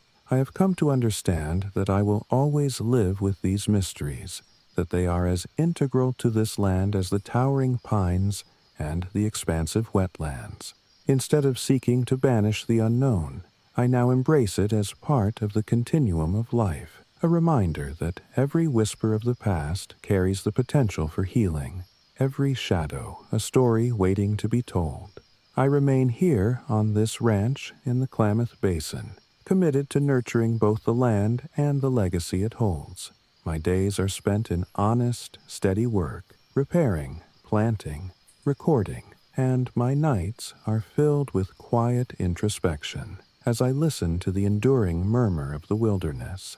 I have learned that the mysteries I once feared are in fact invitations to remember, to understand, and ultimately to grow. In the soft interplay of light and shadow, in the measured cadence of the wetlands, I have found not only a sanctuary for my body, but also a home for my soul. I am Carter Brooks, and my life here has become a living chronicle, a careful record of quiet, enduring moments and subtle, inexplicable echoes. I now know that the Pine Barrens do not simply haunt the night with fearful apparitions, but rather they hold within their ancient, moss-covered heart the deep, resonant pulse of history, memory, and hope. Each day, as the sun rises and sets over this rugged, timeless land, I am reminded that every footprint, every whisper in the wind, is a testament to the beauty of the unknown and the gentle persistence of life.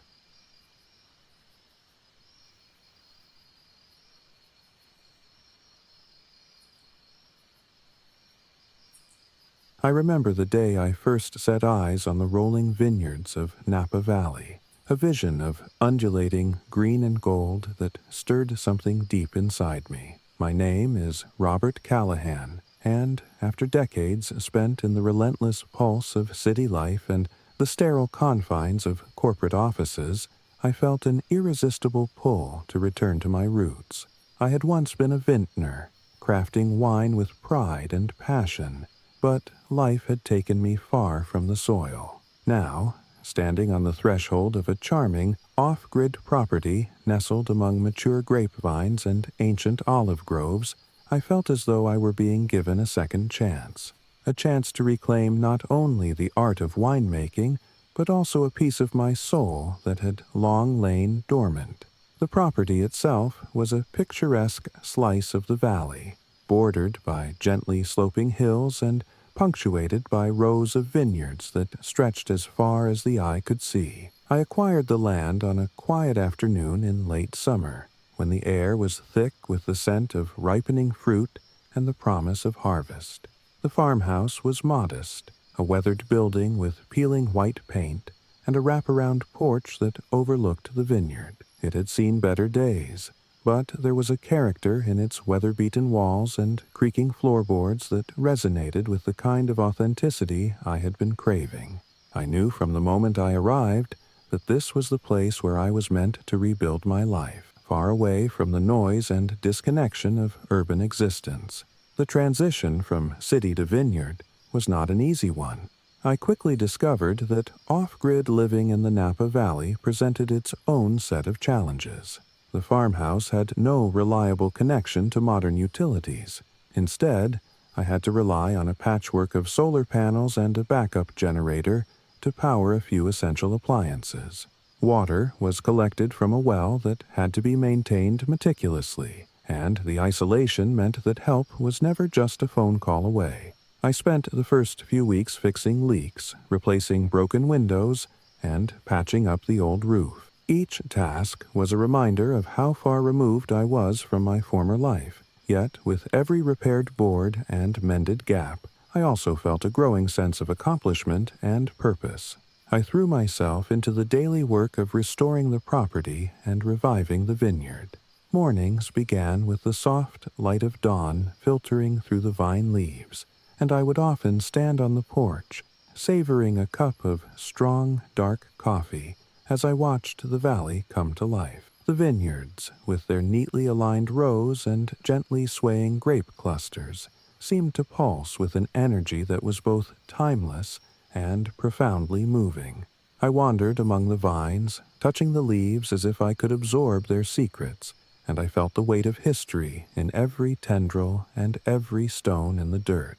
It was as though the land itself was whispering, urging me to listen, to remember, to create.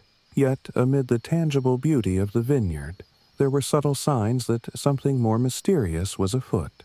At first, it was just the odd, unexplained sound. A soft rustling in the vines late in the evening. A faint, almost imperceptible whisper that seemed to drift among the rows as the sun dipped below the horizon. I initially chalked it up to the natural movement of the leaves, or perhaps a nocturnal animal stirring in the undergrowth. But soon the sounds grew more distinct, their cadence too deliberate to be mere coincidence. On several occasions, as dusk gave way to night, I would catch a fleeting glimpse of a figure moving between the vines, a shape that seemed to glide silently, its form blurred by the shifting light. Each time, I'd hurry to capture the moment with my camera, only to find that the figure had vanished into the darkness as if it were a trick of the light.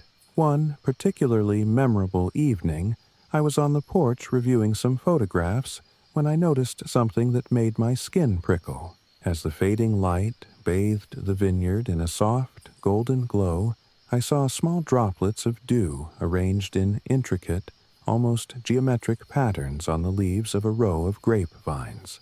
They sparkled briefly in the twilight, arranged in formations that could not easily be explained by the natural condensation of moisture. I leaned in, examining the droplets, feeling a mix of fascination and apprehension.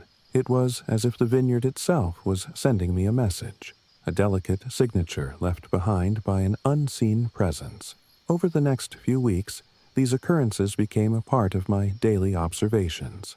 I began to document every anomaly with a meticulous care that was both scientific and poetic. I kept a leather-bound journal in which I recorded the exact times I heard those mysterious rustlings and whispers, the conditions of the weather, and the precise locations where the unusual dew patterns appeared.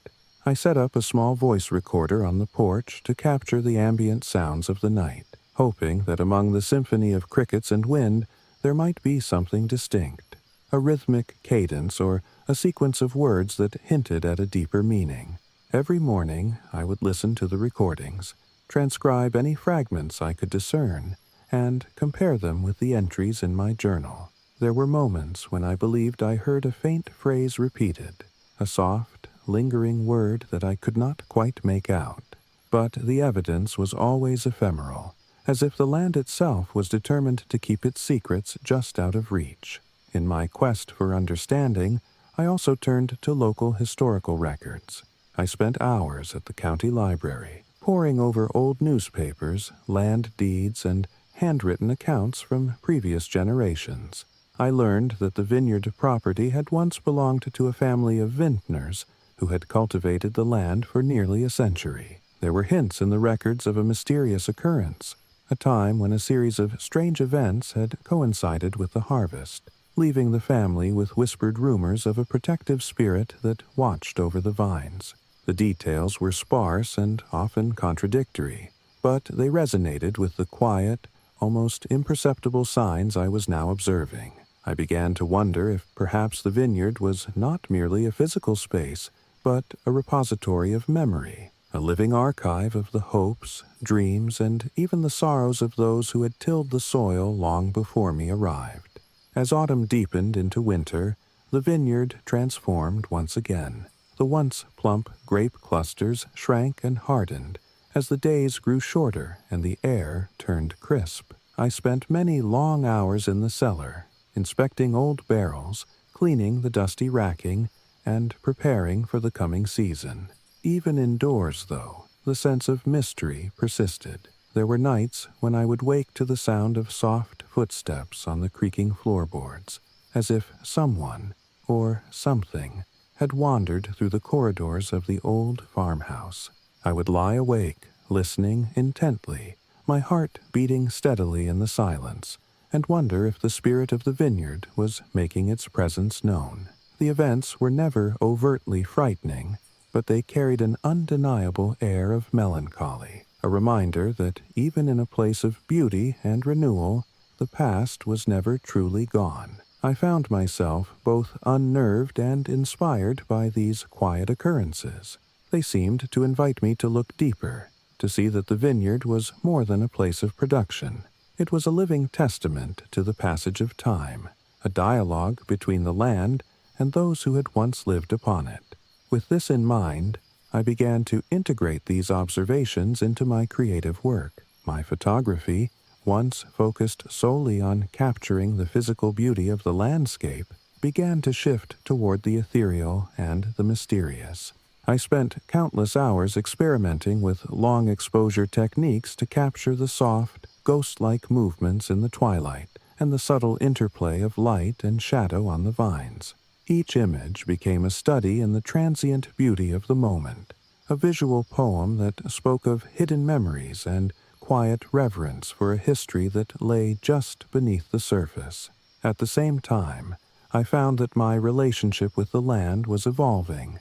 The strange sounds, the fleeting figures, and the delicate dew patterns were no longer sources of anxiety, but rather gentle reminders of the continuity between past and present. I began to see them as the vineyard's own way of communicating, a silent, ongoing conversation that wove together the voices of those who had cultivated the land with my own emerging story. There were days when, after a long night of work and reflection, I would stand on the porch under a starlit sky and feel as if I were part of something much larger than myself, a living legacy that spanned generations. The cool, gentle breeze would carry with it the faint aroma of old wine and earth, and in that moment I understood that the vineyard was not haunted by something malevolent, but enriched by a kind of protective spirit, a guardian presence that watched over the vines and whispered stories of resilience and hope. Encouraged by these realizations, I began to share my experiences with a small but supportive circle of local friends and fellow vintners. We would gather in the evenings at community centers and at my own farmhouse, sharing our own stories of mysterious occurrences and quiet moments of wonder. One such evening, over glasses of robust, homemade wine, an older vintner recounted a legend passed down in his family about a benevolent spirit who had once appeared on a cool autumn night to bless the harvest and ensure the prosperity of the vineyard. His voice was low and measured, and his eyes shone with the conviction of someone who had seen the inexplicable.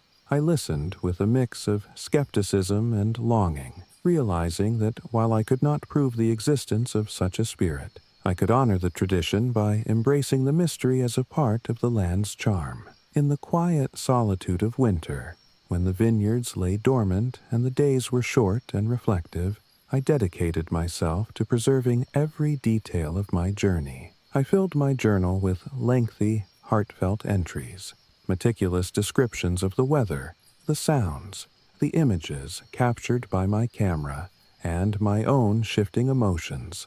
I wrote of the ephemeral beauty of frost on vine leaves, the way the old farmhouse creaked under the weight of silence, and the persistent, soft murmur of the night that seemed to carry echoes of a forgotten past.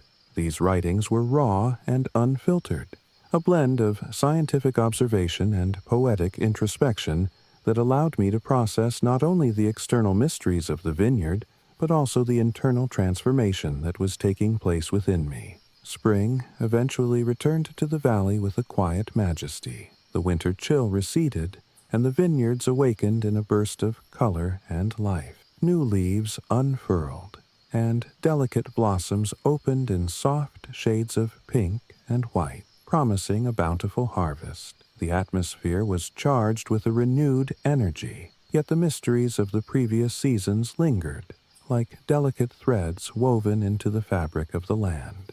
I continued to record the recurring patterns, the soft echoes in the evenings, the occasional glimpse of a ghost-like figure among the rows, and the inexplicable dew patterns that reappeared on certain vines with almost ritualistic precision. Each new observation deepened my understanding of the vineyard as a living chronicle. a place where every element, from the simplest gust of wind to the most intricate play of light on a grapevine, was imbued with the memory of those who had come before.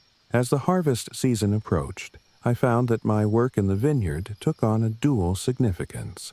On one hand, I was busy with the practical demands of winemaking, tending to the ripening grapes, carefully monitoring the sugar levels, and planning for the long, laborious process of turning fruit into wine. On the other hand, my experiences of the mysterious echoes and subtle apparitions had evolved into a kind of creative muse.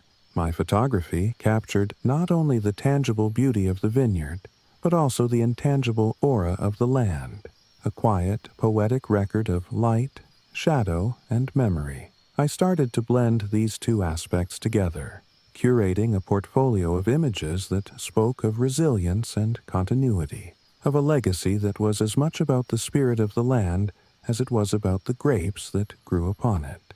The day of the harvest was both exhilarating and bittersweet, a culmination of months of labor, reflection, and quiet discovery. I remember standing in the vineyard as workers moved rhythmically among the rows, gathering the ripened clusters with care and precision. The air was filled with the sweet scent of grapes and the gentle hum of conversation, punctuated by the occasional laugh that carried like a warm breeze across the fields.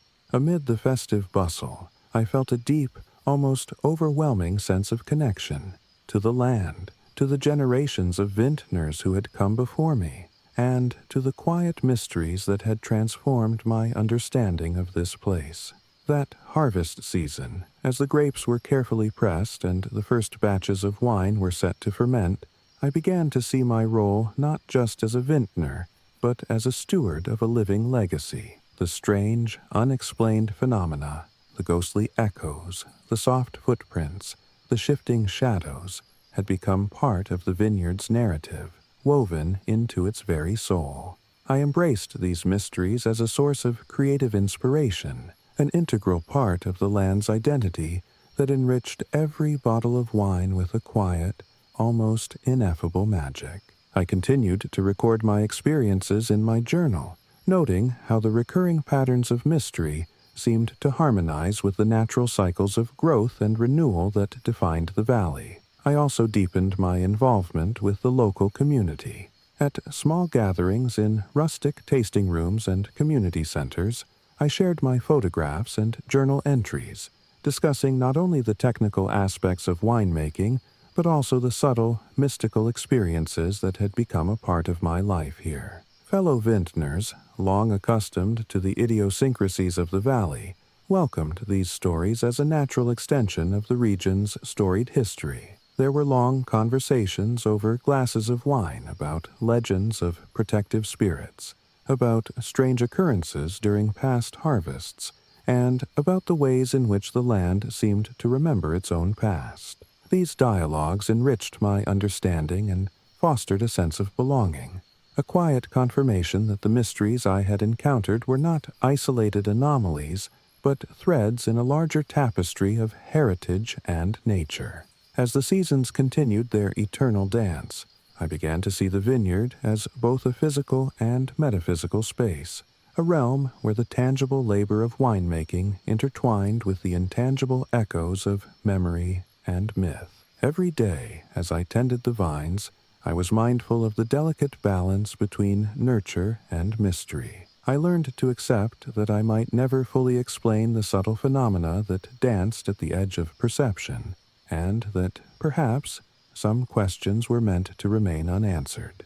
In the interplay of light and shadow on the ripening grapes, in the gentle rustle of leaves on a breezy afternoon, I found a kind of truth that transcended the limits of logic, a truth that spoke of continuity, of resilience, and of the unspoken bond between the land and those who honor it.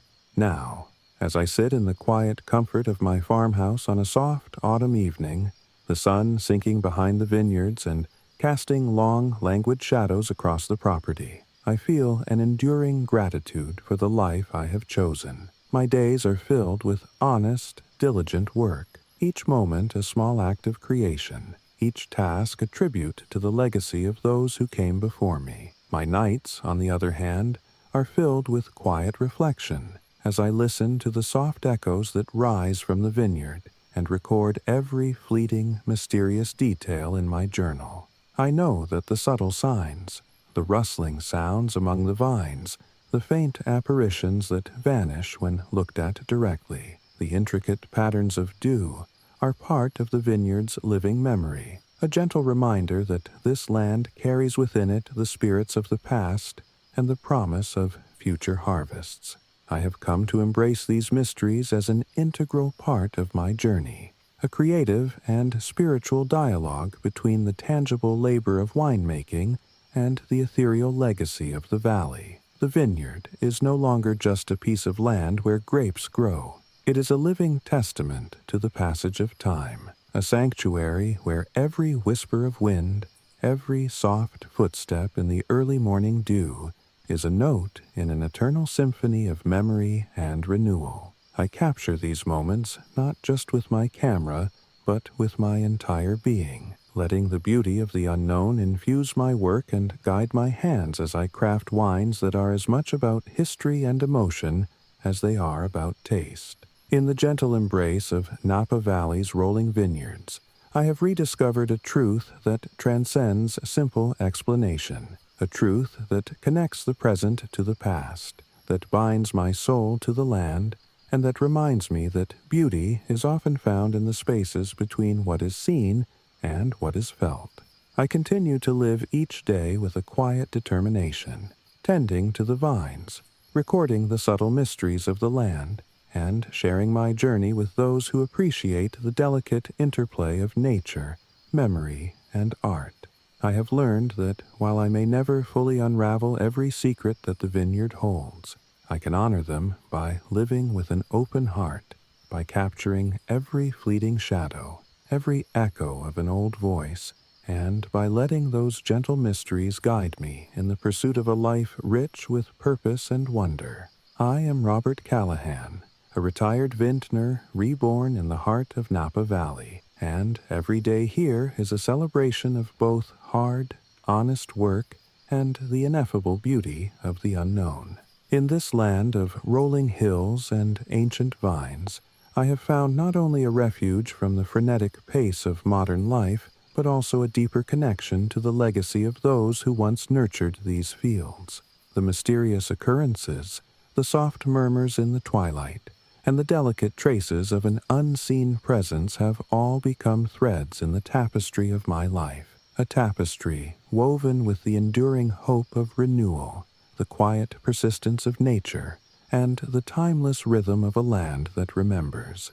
As I prepare for another day of harvest and reflection, I stand on the porch of my farmhouse, the morning light gently illuminating the dew-kissed vines, and I know that every moment here is a precious note in an eternal song, a song that sings of memory, of resilience, and of the quiet magic that fills the spaces between earth and sky. In the shadows among the vineyards, I have discovered a home where mystery and meaning coexist in perfect harmony, and I continue to honor that delicate balance with every step, every photograph, and every carefully crafted bottle of wine, a living testament to the enduring spirit of Napa Valley.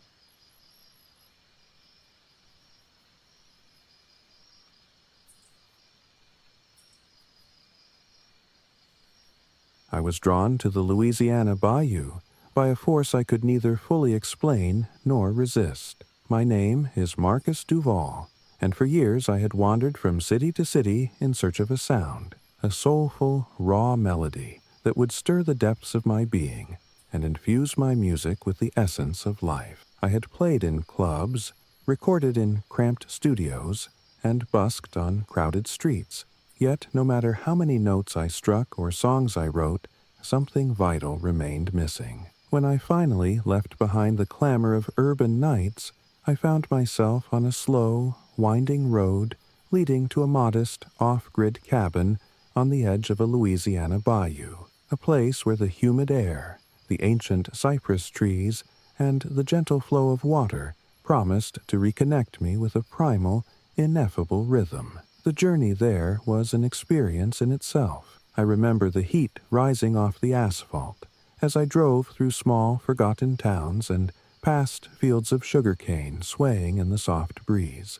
The landscape gradually transformed. Concrete gave way to a tapestry of emerald wetlands and moss-draped trees, and the scent of fresh water mixed with the earthy aroma of decaying vegetation filled my car. As I turned off the main highway onto a narrow gravel road, I felt the first hint of the bayou's embrace, a gentle, almost imperceptible murmur of water and wind that seemed to welcome me home. When I finally arrived at the cabin, I stepped out onto a creaking porch that overlooked a meandering waterway. The scene before me was timeless. Dark, slow-moving water bordered by ancient cypress knees and draped in Spanish moss, and a sky that seemed to stretch on forever in a wash of dusky purples and inky blues. In that moment, I knew I had found the sanctuary I had long been searching for. The cabin was modest, a simple wooden structure that had seen better days, yet it exuded a quiet character. Its weathered boards and low sagging roof told the stories of generations past. There was no modern luxury here, no high-speed internet, no flashy gadgets, only the soft hum of a generator working intermittently to keep a few essential lights on, and the persistent chorus of crickets and frogs in the dark. I spent my first days here fixing what needed fixing, patching up broken windows, scraping off peeling paint, and ensuring that the creaky door would shut properly. Every task was both a physical challenge and a meditative act. With each nail hammered and each board replaced, I felt myself being slowly reforged by the rhythm of this place. Every morning, I would rise before the sun, step barefoot onto the dew-soaked earth, and wander through the bayou's labyrinthine trails. The air was thick with humidity, clinging to my skin like a second layer, and the gentle mist that rose from the water blurred the world into soft, impressionistic shapes. I carried my worn guitar and a small notebook, jotting down any melody that seemed to arise naturally from the landscape. I listened to the calls of distant herons and the soft rustle of cypress fronds swaying in the breeze, trying to capture the sound of the bayou in a chord or a line of lyrics. There was an intimacy here, a closeness that no crowded stage or busy street could ever offer. But as the days melded into weeks, I began to notice things that defied simple explanation, things that stirred both my creative spirit and a quiet sense of unease. It started with the music. One humid night, as I sat on the porch strumming a few lazy chords and watching the moon cast silver ripples across the dark water, I heard a faint melody drifting over the bayou. It was not the sound of any instrument I knew, nor the call of any bird or insect. It was a soft, bluesy tune, laden with melancholy and distant longing. The notes seemed to rise and fall with the gentle current, echoing off the mossy trunks of the cypress trees. I paused, strumming slowly, my heart pounding as if the sound were a secret meant only for me. I couldn't tell if it was a trick of my mind or an actual sound carried on the humid air, but it left me both enchanted and perplexed. Over the next few nights, the music became a recurring theme. I would be alone in the deep hours, the world hushed, and the air heavy with the scent of water and decay, when I'd hear those ghostly strains again, sometimes as a soft hum, sometimes as a clear melody that rose from the bayou's depths. I set up a small recording device on the porch, leaving it on during the dark hours, and every morning I would eagerly listen back, trying to isolate the mysterious tune. In one recording, beneath the ambient chorus of frogs and crickets, I could just barely discern a rhythmic pattern, a soulful refrain that seemed to speak of lost love and enduring hope.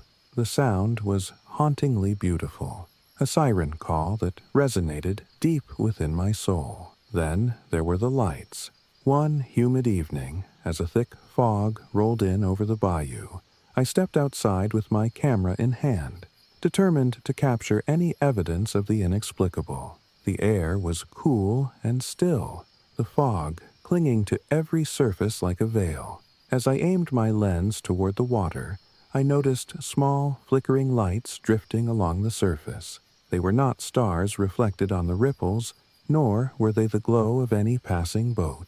Instead, they moved in a slow, deliberate pattern, a gentle dance of illumination that seemed to trace the contours of the bayou. I took several long-exposure photographs, each one revealing soft, ghost-like orbs that hung in the mist for a moment before dissolving into the darkness.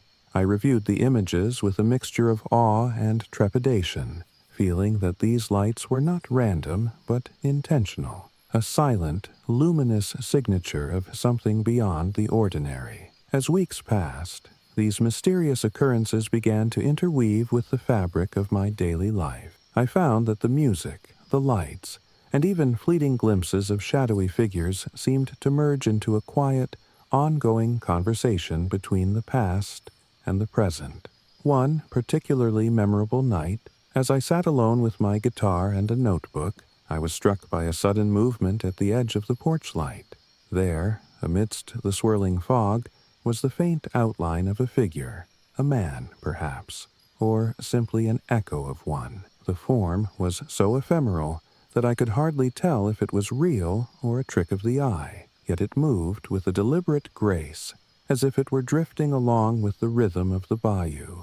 I followed its motion with my gaze until it vanished into the darkness, leaving behind a lingering sense of wistful melancholy that I could not quite shake. That night, I wrote a song, a slow, bluesy ballad that wove together the soft strains of the unseen melody, the flickering of the mysterious lights, and the fleeting presence of that ghost-like figure. It was as if the bayou itself had whispered its secrets to me, and in that exchange, I felt both inspired and profoundly humbled. I began to wonder if these experiences were the product of my own heightened sensitivity, a consequence of years spent wandering in search of something transcendent, or if they were manifestations of a presence that had long haunted these waterways. To seek clarity, I reached out to local storytellers, musicians, and even a few elders from a nearby town known for its rich oral traditions. I learned that there were old legends in these parts about musical spirits, ethereal beings said to roam the bayou, their voices lingering in the humid air long after their mortal lives had ended. Some spoke of a tragic musician who had once played on the banks of the bayou, and whose soulful melodies were said to echo on quiet nights. Others whispered of ghostly bands that appeared on foggy evenings, their music a reminder of times gone by and the inexorable pull of memory. Although I could not verify these tales, they resonated with my own experiences, lending a mythic dimension to the mysterious echoes I was recording. Emboldened by these stories, I began to set up more sophisticated recording equipment on the cabin's porch. I installed a small array of microphones aimed toward the water and connected them to a portable digital recorder, determined to capture every nuance of the elusive melody. Night after night, I left the system running, only to find that the recordings contained faint, almost imperceptible layers of sound that were difficult to separate from the natural chorus of the bayou. Yet, in those layered recordings, I could sometimes make out a pattern, a soulful riff, a gentle refrain that seemed to hint at an unfinished song from another time. I spent hours analyzing the audio, using software to isolate frequencies and track the subtle shifts in tone. There were moments when the sound seemed to swell into something almost tangible, a sonic tapestry woven from the murmur of water, the rustle of leaves, and the soft, ghostly strains of an unseen instrument. Each discovery deepened my conviction that the bayou was more than just a passive landscape. It was a living, breathing entity, its very soul imbued with the echoes of those who had come before. In parallel with my sonic investigations, I continued to capture images of the bayou's enigmatic lights. I experimented with different shutter speeds and exposure times, attempting to freeze the ephemeral orbs of light in photographs that could be studied in detail. One evening, after a particularly heavy rain had left the water clear and reflective, I set up my camera along the edge of the marsh. As the mist rolled in, I watched in silence as tiny, luminescent spheres appeared and drifted lazily across the water, moving in a pattern that was almost choreographed. I took dozens of photographs, each one capturing a different aspect of the mysterious glow. When I later reviewed the images on my computer, I was struck by the way the lights seemed to interact with the natural features of the bayou, illuminating the intricate network of waterways, highlighting the sinuous shapes of mangrove roots, and casting delicate shadows on the surface of the water. It was as though the lights were painting a picture, a transient work of art that existed only for a few fleeting moments before dissolving into the darkness. Throughout this period, my life in the bayou became a delicate balance between the tangible demands of off-grid living and the ethereal mysteries that unfolded around me. I continued to manage the everyday challenges of life here, repairing the cabin, tending to a small vegetable garden, and navigating the labyrinthine network of paths that crisscrossed the wetlands. Yet every task, every quiet moment spent in the humid twilight, was imbued with a sense of something more, a profound connection to the unseen forces that seemed to guide the rhythm of the bayou. There were nights when, lying in bed under a threadbare blanket and the soft hum of my portable fan, I would awake to the faint sound of distant music, a low, plaintive tune that seemed to come from the very depths of the swamp. I would sit up, heart pounding, and listen intently as the melody drifted through the darkness, mingling with the chirp of crickets and the occasional call of a night bird. In those moments, I felt both exhilarated and deeply melancholic, as if the song were a lament for a lost era, a reminder that the bayou held the echoes of countless lives, each note a whisper of the past. My days turned into a continuous interplay of work and wonder, of capturing images and recording sounds, and of piecing together the intangible threads of memory and myth. I began to incorporate these experiences into my own music, blending the ghostly strains of the bayou with my guitar and harmonica. In a small, dimly lit corner of the cabin, I set up a makeshift recording space, where I experimented with overlaying my own melodies onto the ambient sounds I had captured.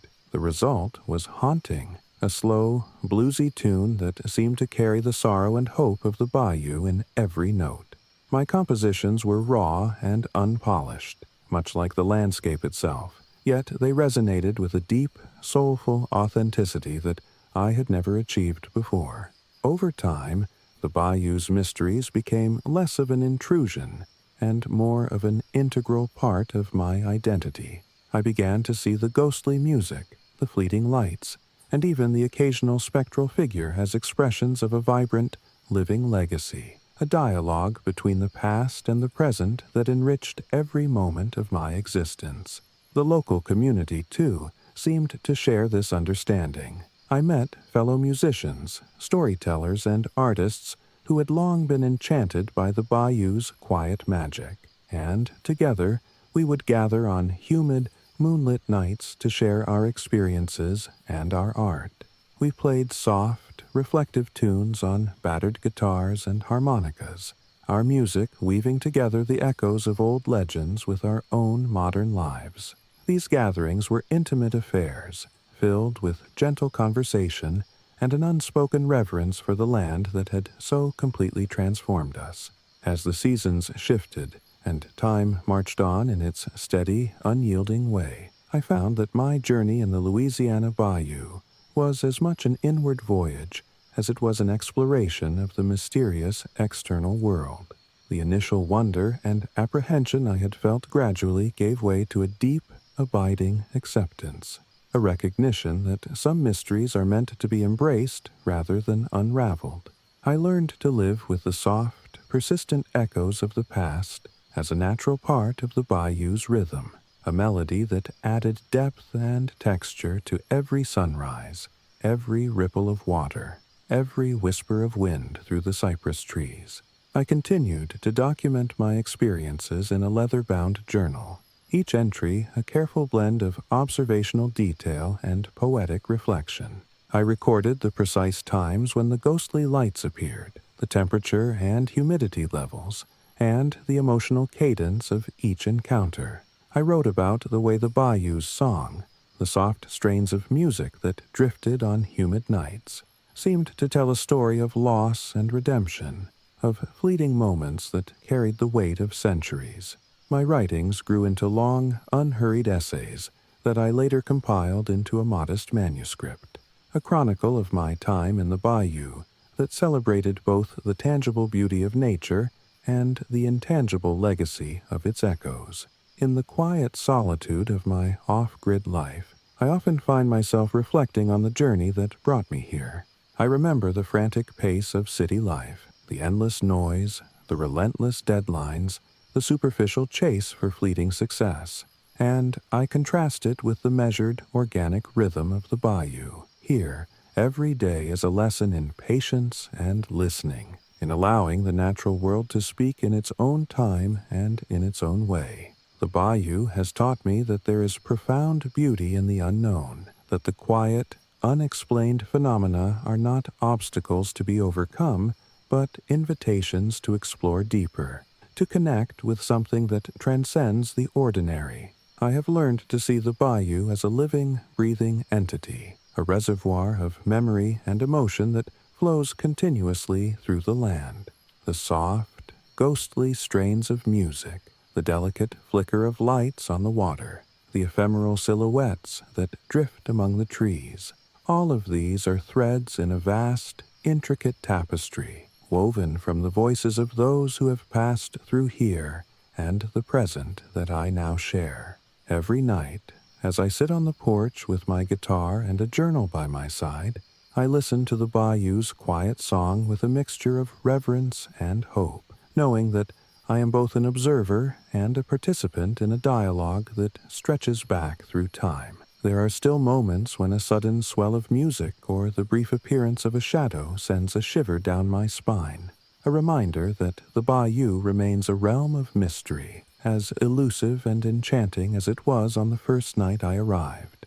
And yet, rather than feeling isolated or haunted by these occurrences, I have come to embrace them as integral parts of my creative journey. They are the raw material for my music, the spark that ignites my imagination, and the quiet assurance that I am exactly where I am meant to be. In the end, I realize that my life here in the Louisiana bayou is not defined solely by the tangible work of maintaining an off-grid cabin or the disciplined practice of capturing images and sounds.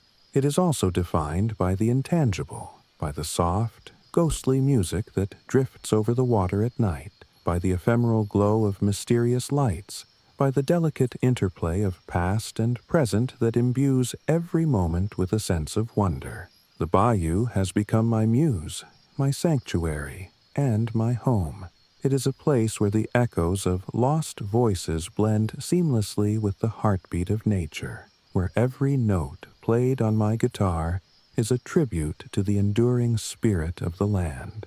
I continue to live here with a quiet determination, nurturing the fragile balance between work and reflection, between capturing the beauty of the unknown and honoring the legacy of those who have come before me. My days are filled with the simple tasks of life, repairing, tending, recording, each one a small act of creation and remembrance.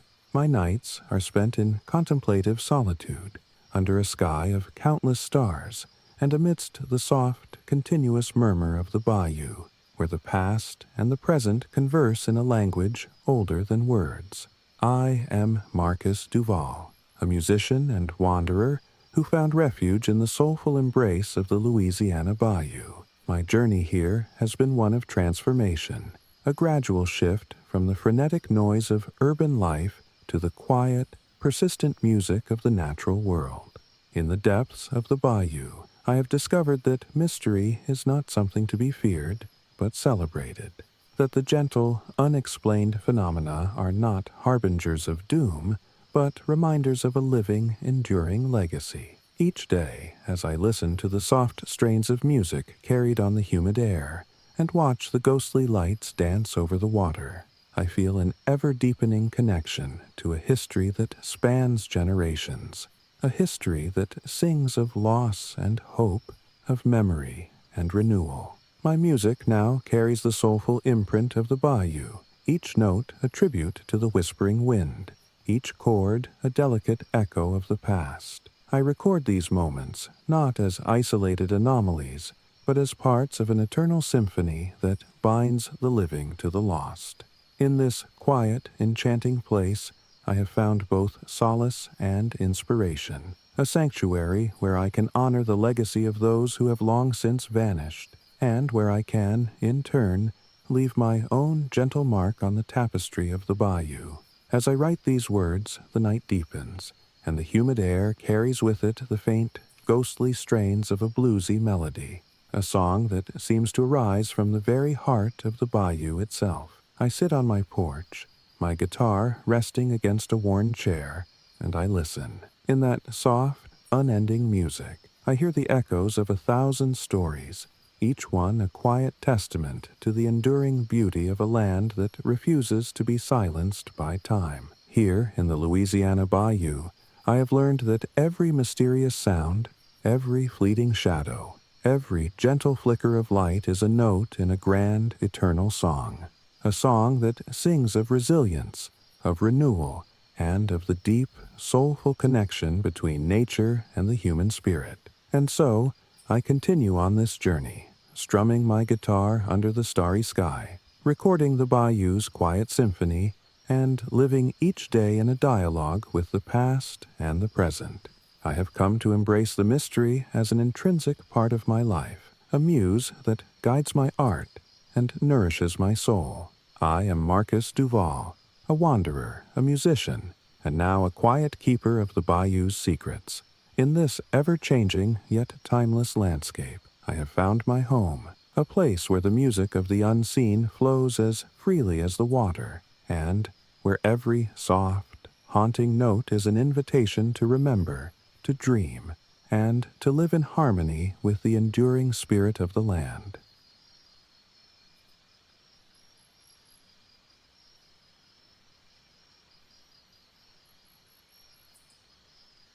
I arrived on the Outer Banks on a humid, salt-laden morning that felt like stepping into a different realm, a place where the Atlantic's steady pulse and the wind's timeless song immediately redefined my sense of self. My name is Devin Carter, and once I was a marine biologist, ensconced in the clinical light of laboratories and the measured cadence of data. But that life, with its sterile certainties, began to feel empty. I craved a narrative, a story written by the very elements of nature, one that no spreadsheet could ever capture. So I packed up my notebooks, a few treasured books on maritime lore, and my old typewriter, and journeyed to a quiet stretch of the Outer Banks in North Carolina where an off-grid cottage awaited, a modest refuge perched on wind-swept dunes and bordered by endless, churning sea. The drive down was like entering a world that had been waiting for me all along. As I navigated the coastal highway, I watched the urban landscape recede into memory, and the raw, unfiltered beauty of the Atlantic coast emerge. The highway wound through small towns where time moved slowly, and then past vast expanses of beach and dunes, where the sand glowed warm in the early light. By the time I reached the cottage, the sea breeze carried the unmistakable tang of salt and seaweed, and the low roar of waves seemed to beckon me closer. I parked my aging station wagon near a weathered boardwalk that led to the small, weather-beaten cottage. Its white paint was faded and chipped by years of wind and salt spray, and its windows were dark, but even in its quiet, unassuming state, it exuded a kind of mystery, an invitation to listen to the secrets of the sea. The first few days settled me into an existence that was both rugged and strangely lyrical. My mornings began with the sound of surf breaking in the distance and the sight of a pale sun rising over the Atlantic. I would wander along the beach with a notebook in hand, scribbling down impressions and fragments of dialogue that I felt the ocean was trying to impart. Each wave, each gust of wind, carried hints of voices and stories from times long past. I would pause and listen, letting the steady rhythm of the tides wash over me as I tried to catch every nuance: the salt spray in the air, the endless dance of light and shadow on the water, and even the occasional cry of a distant gull that sounded almost like a lament. Living off-grid on the Outer Banks came with its own challenges. There was no modern convenience here. The cottage was powered by a modest solar array that struggled on overcast days, and the only water I had came from a well that required constant maintenance. I quickly learned the rhythms of the tides and the weather, and soon every day was a lesson in self-reliance. I repaired broken window frames, scrubbed salt from the wooden floors, and patched up the old roof with a mixture of determination and a slowly growing affection for this humble abode. Each day's labor was physical and grounding, a reminder that I was now a part of a world defined by nature rather than by digital schedules. But it wasn't just the practical challenges of off-grid living that consumed my attention. It was the ineffable, haunting quality of the place that seeped into every moment. In the long, languid afternoons, I would sit on the weathered porch and watch as the ocean's horizon melted into a blur of soft blues and grays. It was during these times that I first noticed the peculiar behavior of the tides. One evening, as I sipped lukewarm tea and gazed out at the darkening water, I saw that the tides were not behaving as expected. Instead of the usual gradual ebb and flow, there were moments when the water seemed to recede in a rhythmic pattern, a series of gentle pulses, as if something unseen were drawing it away, only to allow it to return in a steady, deliberate cadence. I recorded these phenomena with my portable video camera, and while later analysis would show that variations in wind and barometric pressure could account for minor changes, there was something almost otherworldly about the precision of the movements, something that made my skin crawl with both wonder and a quiet, lingering apprehension. And then there was the matter of the lights. I began to notice that on moonlit nights, when the sky was a deep, velvet expanse and the ocean was barely a shimmer in the distance, there appeared small, flickering orbs drifting along the horizon. At first, I assumed they were simply the reflection of distant coastal lights, or the glimmer of bioluminescent plankton stirred up by the surf. But as nights passed, the lights moved in a pattern that defied explanation. They seemed to dance deliberately, tracing arcs that were almost geometric, then fading into darkness only to reappear in another location. I set up long-exposure photography sessions on these nights, capturing images that revealed soft, ghost-like orbs hovering just above the water, each one delicate and ephemeral, as though part of a secret language spoken by the sea. The most poignant of all my experiences, however, was the sound. There were nights when I would lie awake on the creaking bed in the small, sparse interior of the cottage, the only light coming from a single, flickering lantern. In the deep silence, broken only by the occasional crash of a wave, I began to hear it. A soft melody that was neither fully human nor entirely natural. It rose slowly, like the first tentative notes of a blues ballad, then fell away into the hush of the night. The tune was laden with sorrow and a kind of timeless melancholy that stirred something deep within me. I set up a series of microphones on the porch, leaving them running through the night, and the next morning, when I listened back, I could discern a rhythmic pattern, a refrain that repeated over and over with a haunting persistence. I spent hours analyzing the recordings, trying to isolate clear words or phrases, but all I could manage were fragments, a single resonant word here, a short, mournful phrase there. It was as if the bayou itself, or rather the Outer Banks, was singing a lullaby of memory, a song woven from the voices of those lost to time and tide.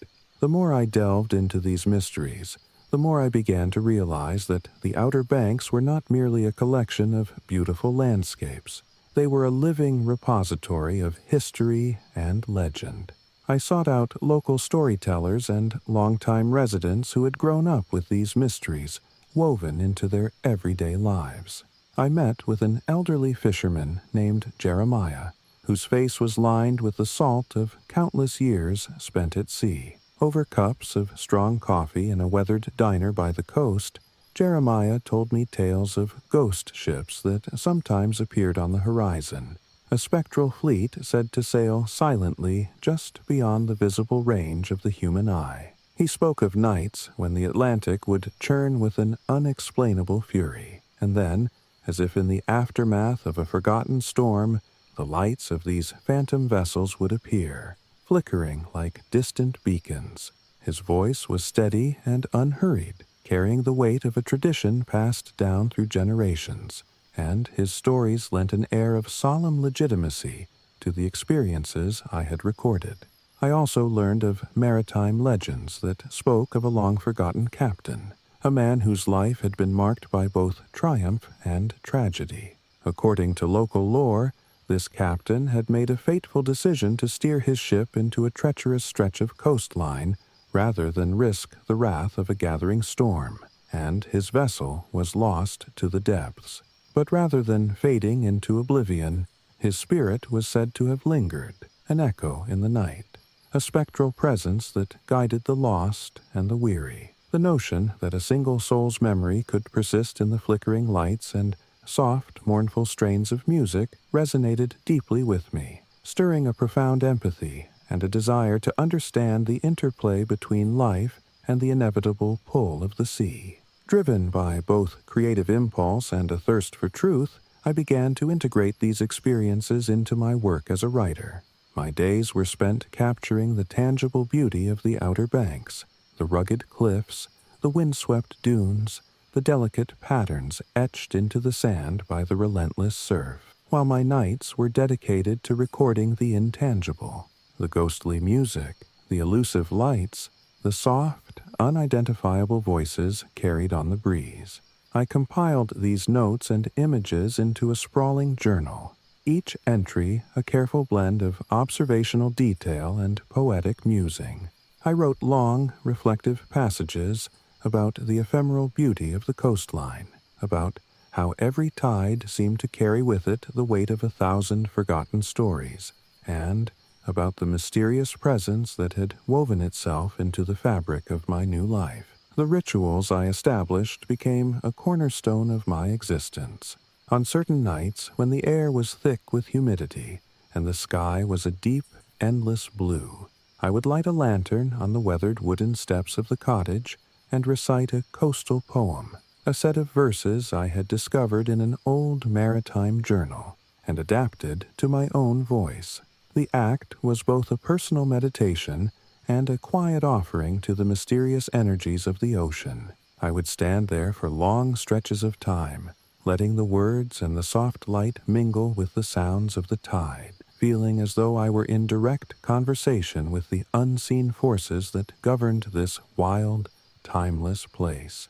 As the seasons turned and time unfolded in its slow, inevitable cadence, I found that the mysteries of the Outer Banks became as integral to my identity as the very air I breathed.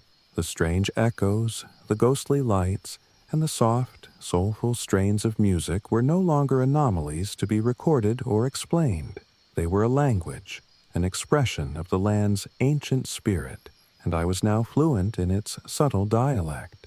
I began to compose songs that blended my guitar's notes with the ambient sounds of the night, creating melancholic ballads that captured the bittersweet beauty of the coast. My music, raw and unadorned, carried within it the echoes of those lost voices, the quiet resilience of the sea, and the promise of renewal that was woven into every crashing wave. I also found solace in sharing my experiences with others.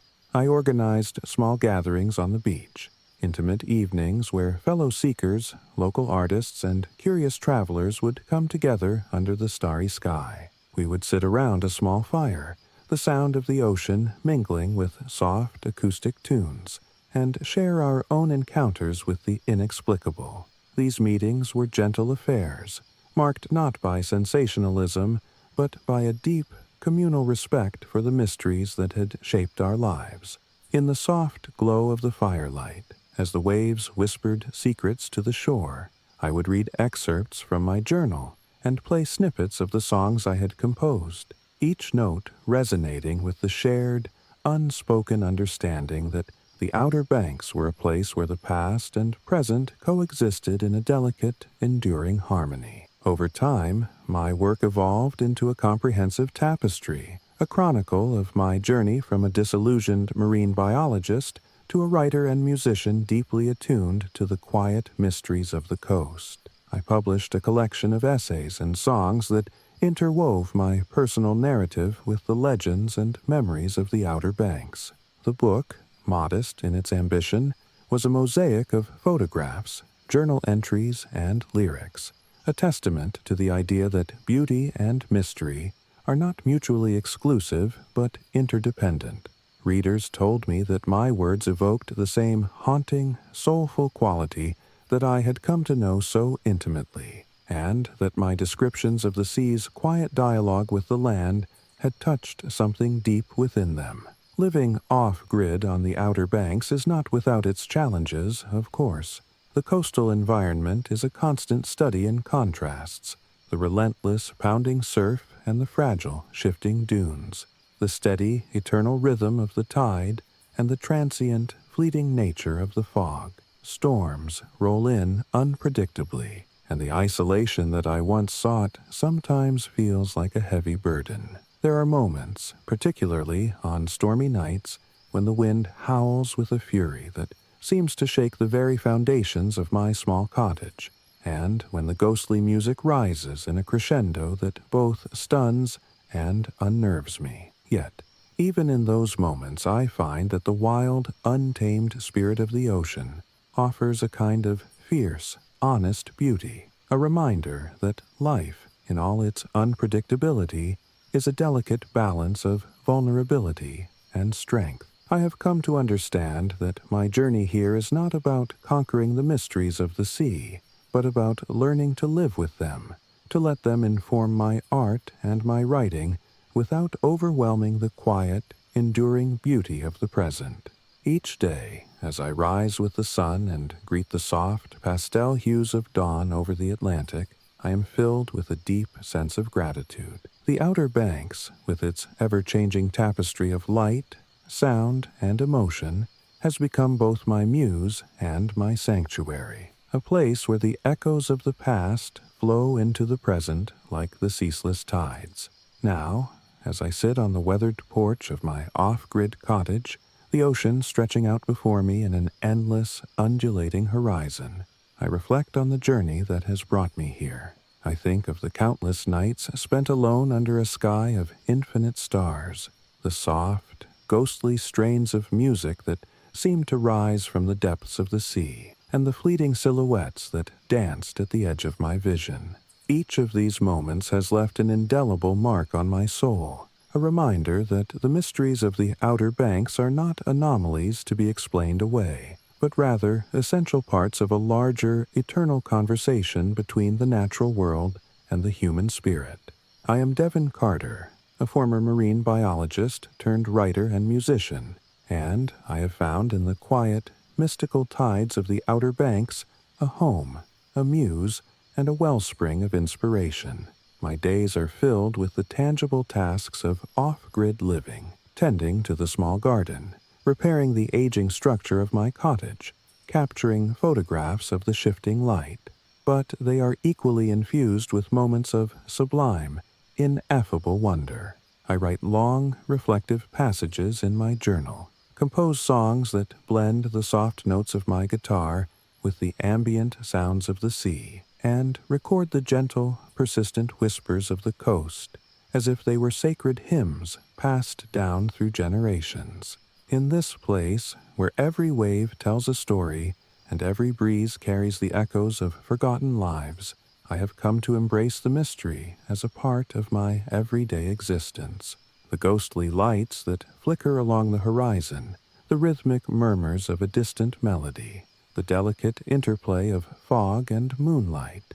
Each is a note in an eternal symphony that celebrates the enduring power of memory, the unyielding resilience of nature, and the profound, quiet magic of the unknown. I continue my journey here on the Outer Banks with an open heart and a keen, attentive mind, determined to honor both the tangible and the intangible. I know that I may never fully decipher every whisper of the sea or capture every fleeting shadow on film, but I have learned that some mysteries are not meant to be solved. They are meant to be experienced, cherished, and woven into the tapestry of one's soul. And so, as I prepare to set out for another day of listening, writing, and creating in the light of a new dawn, I am filled with a serene certainty that every echo, every soft refrain that drifts over the water, is a reminder of the beauty that lies in embracing the unknown. In the quiet moments before the sunrise, with the gentle sound of the ocean mingling with the whisper of the wind and the soft murmur of the tide, I find my true self, a self that is as vast, as deep, and as enduring as the sea itself. And in that reflection, I know that I have found my home,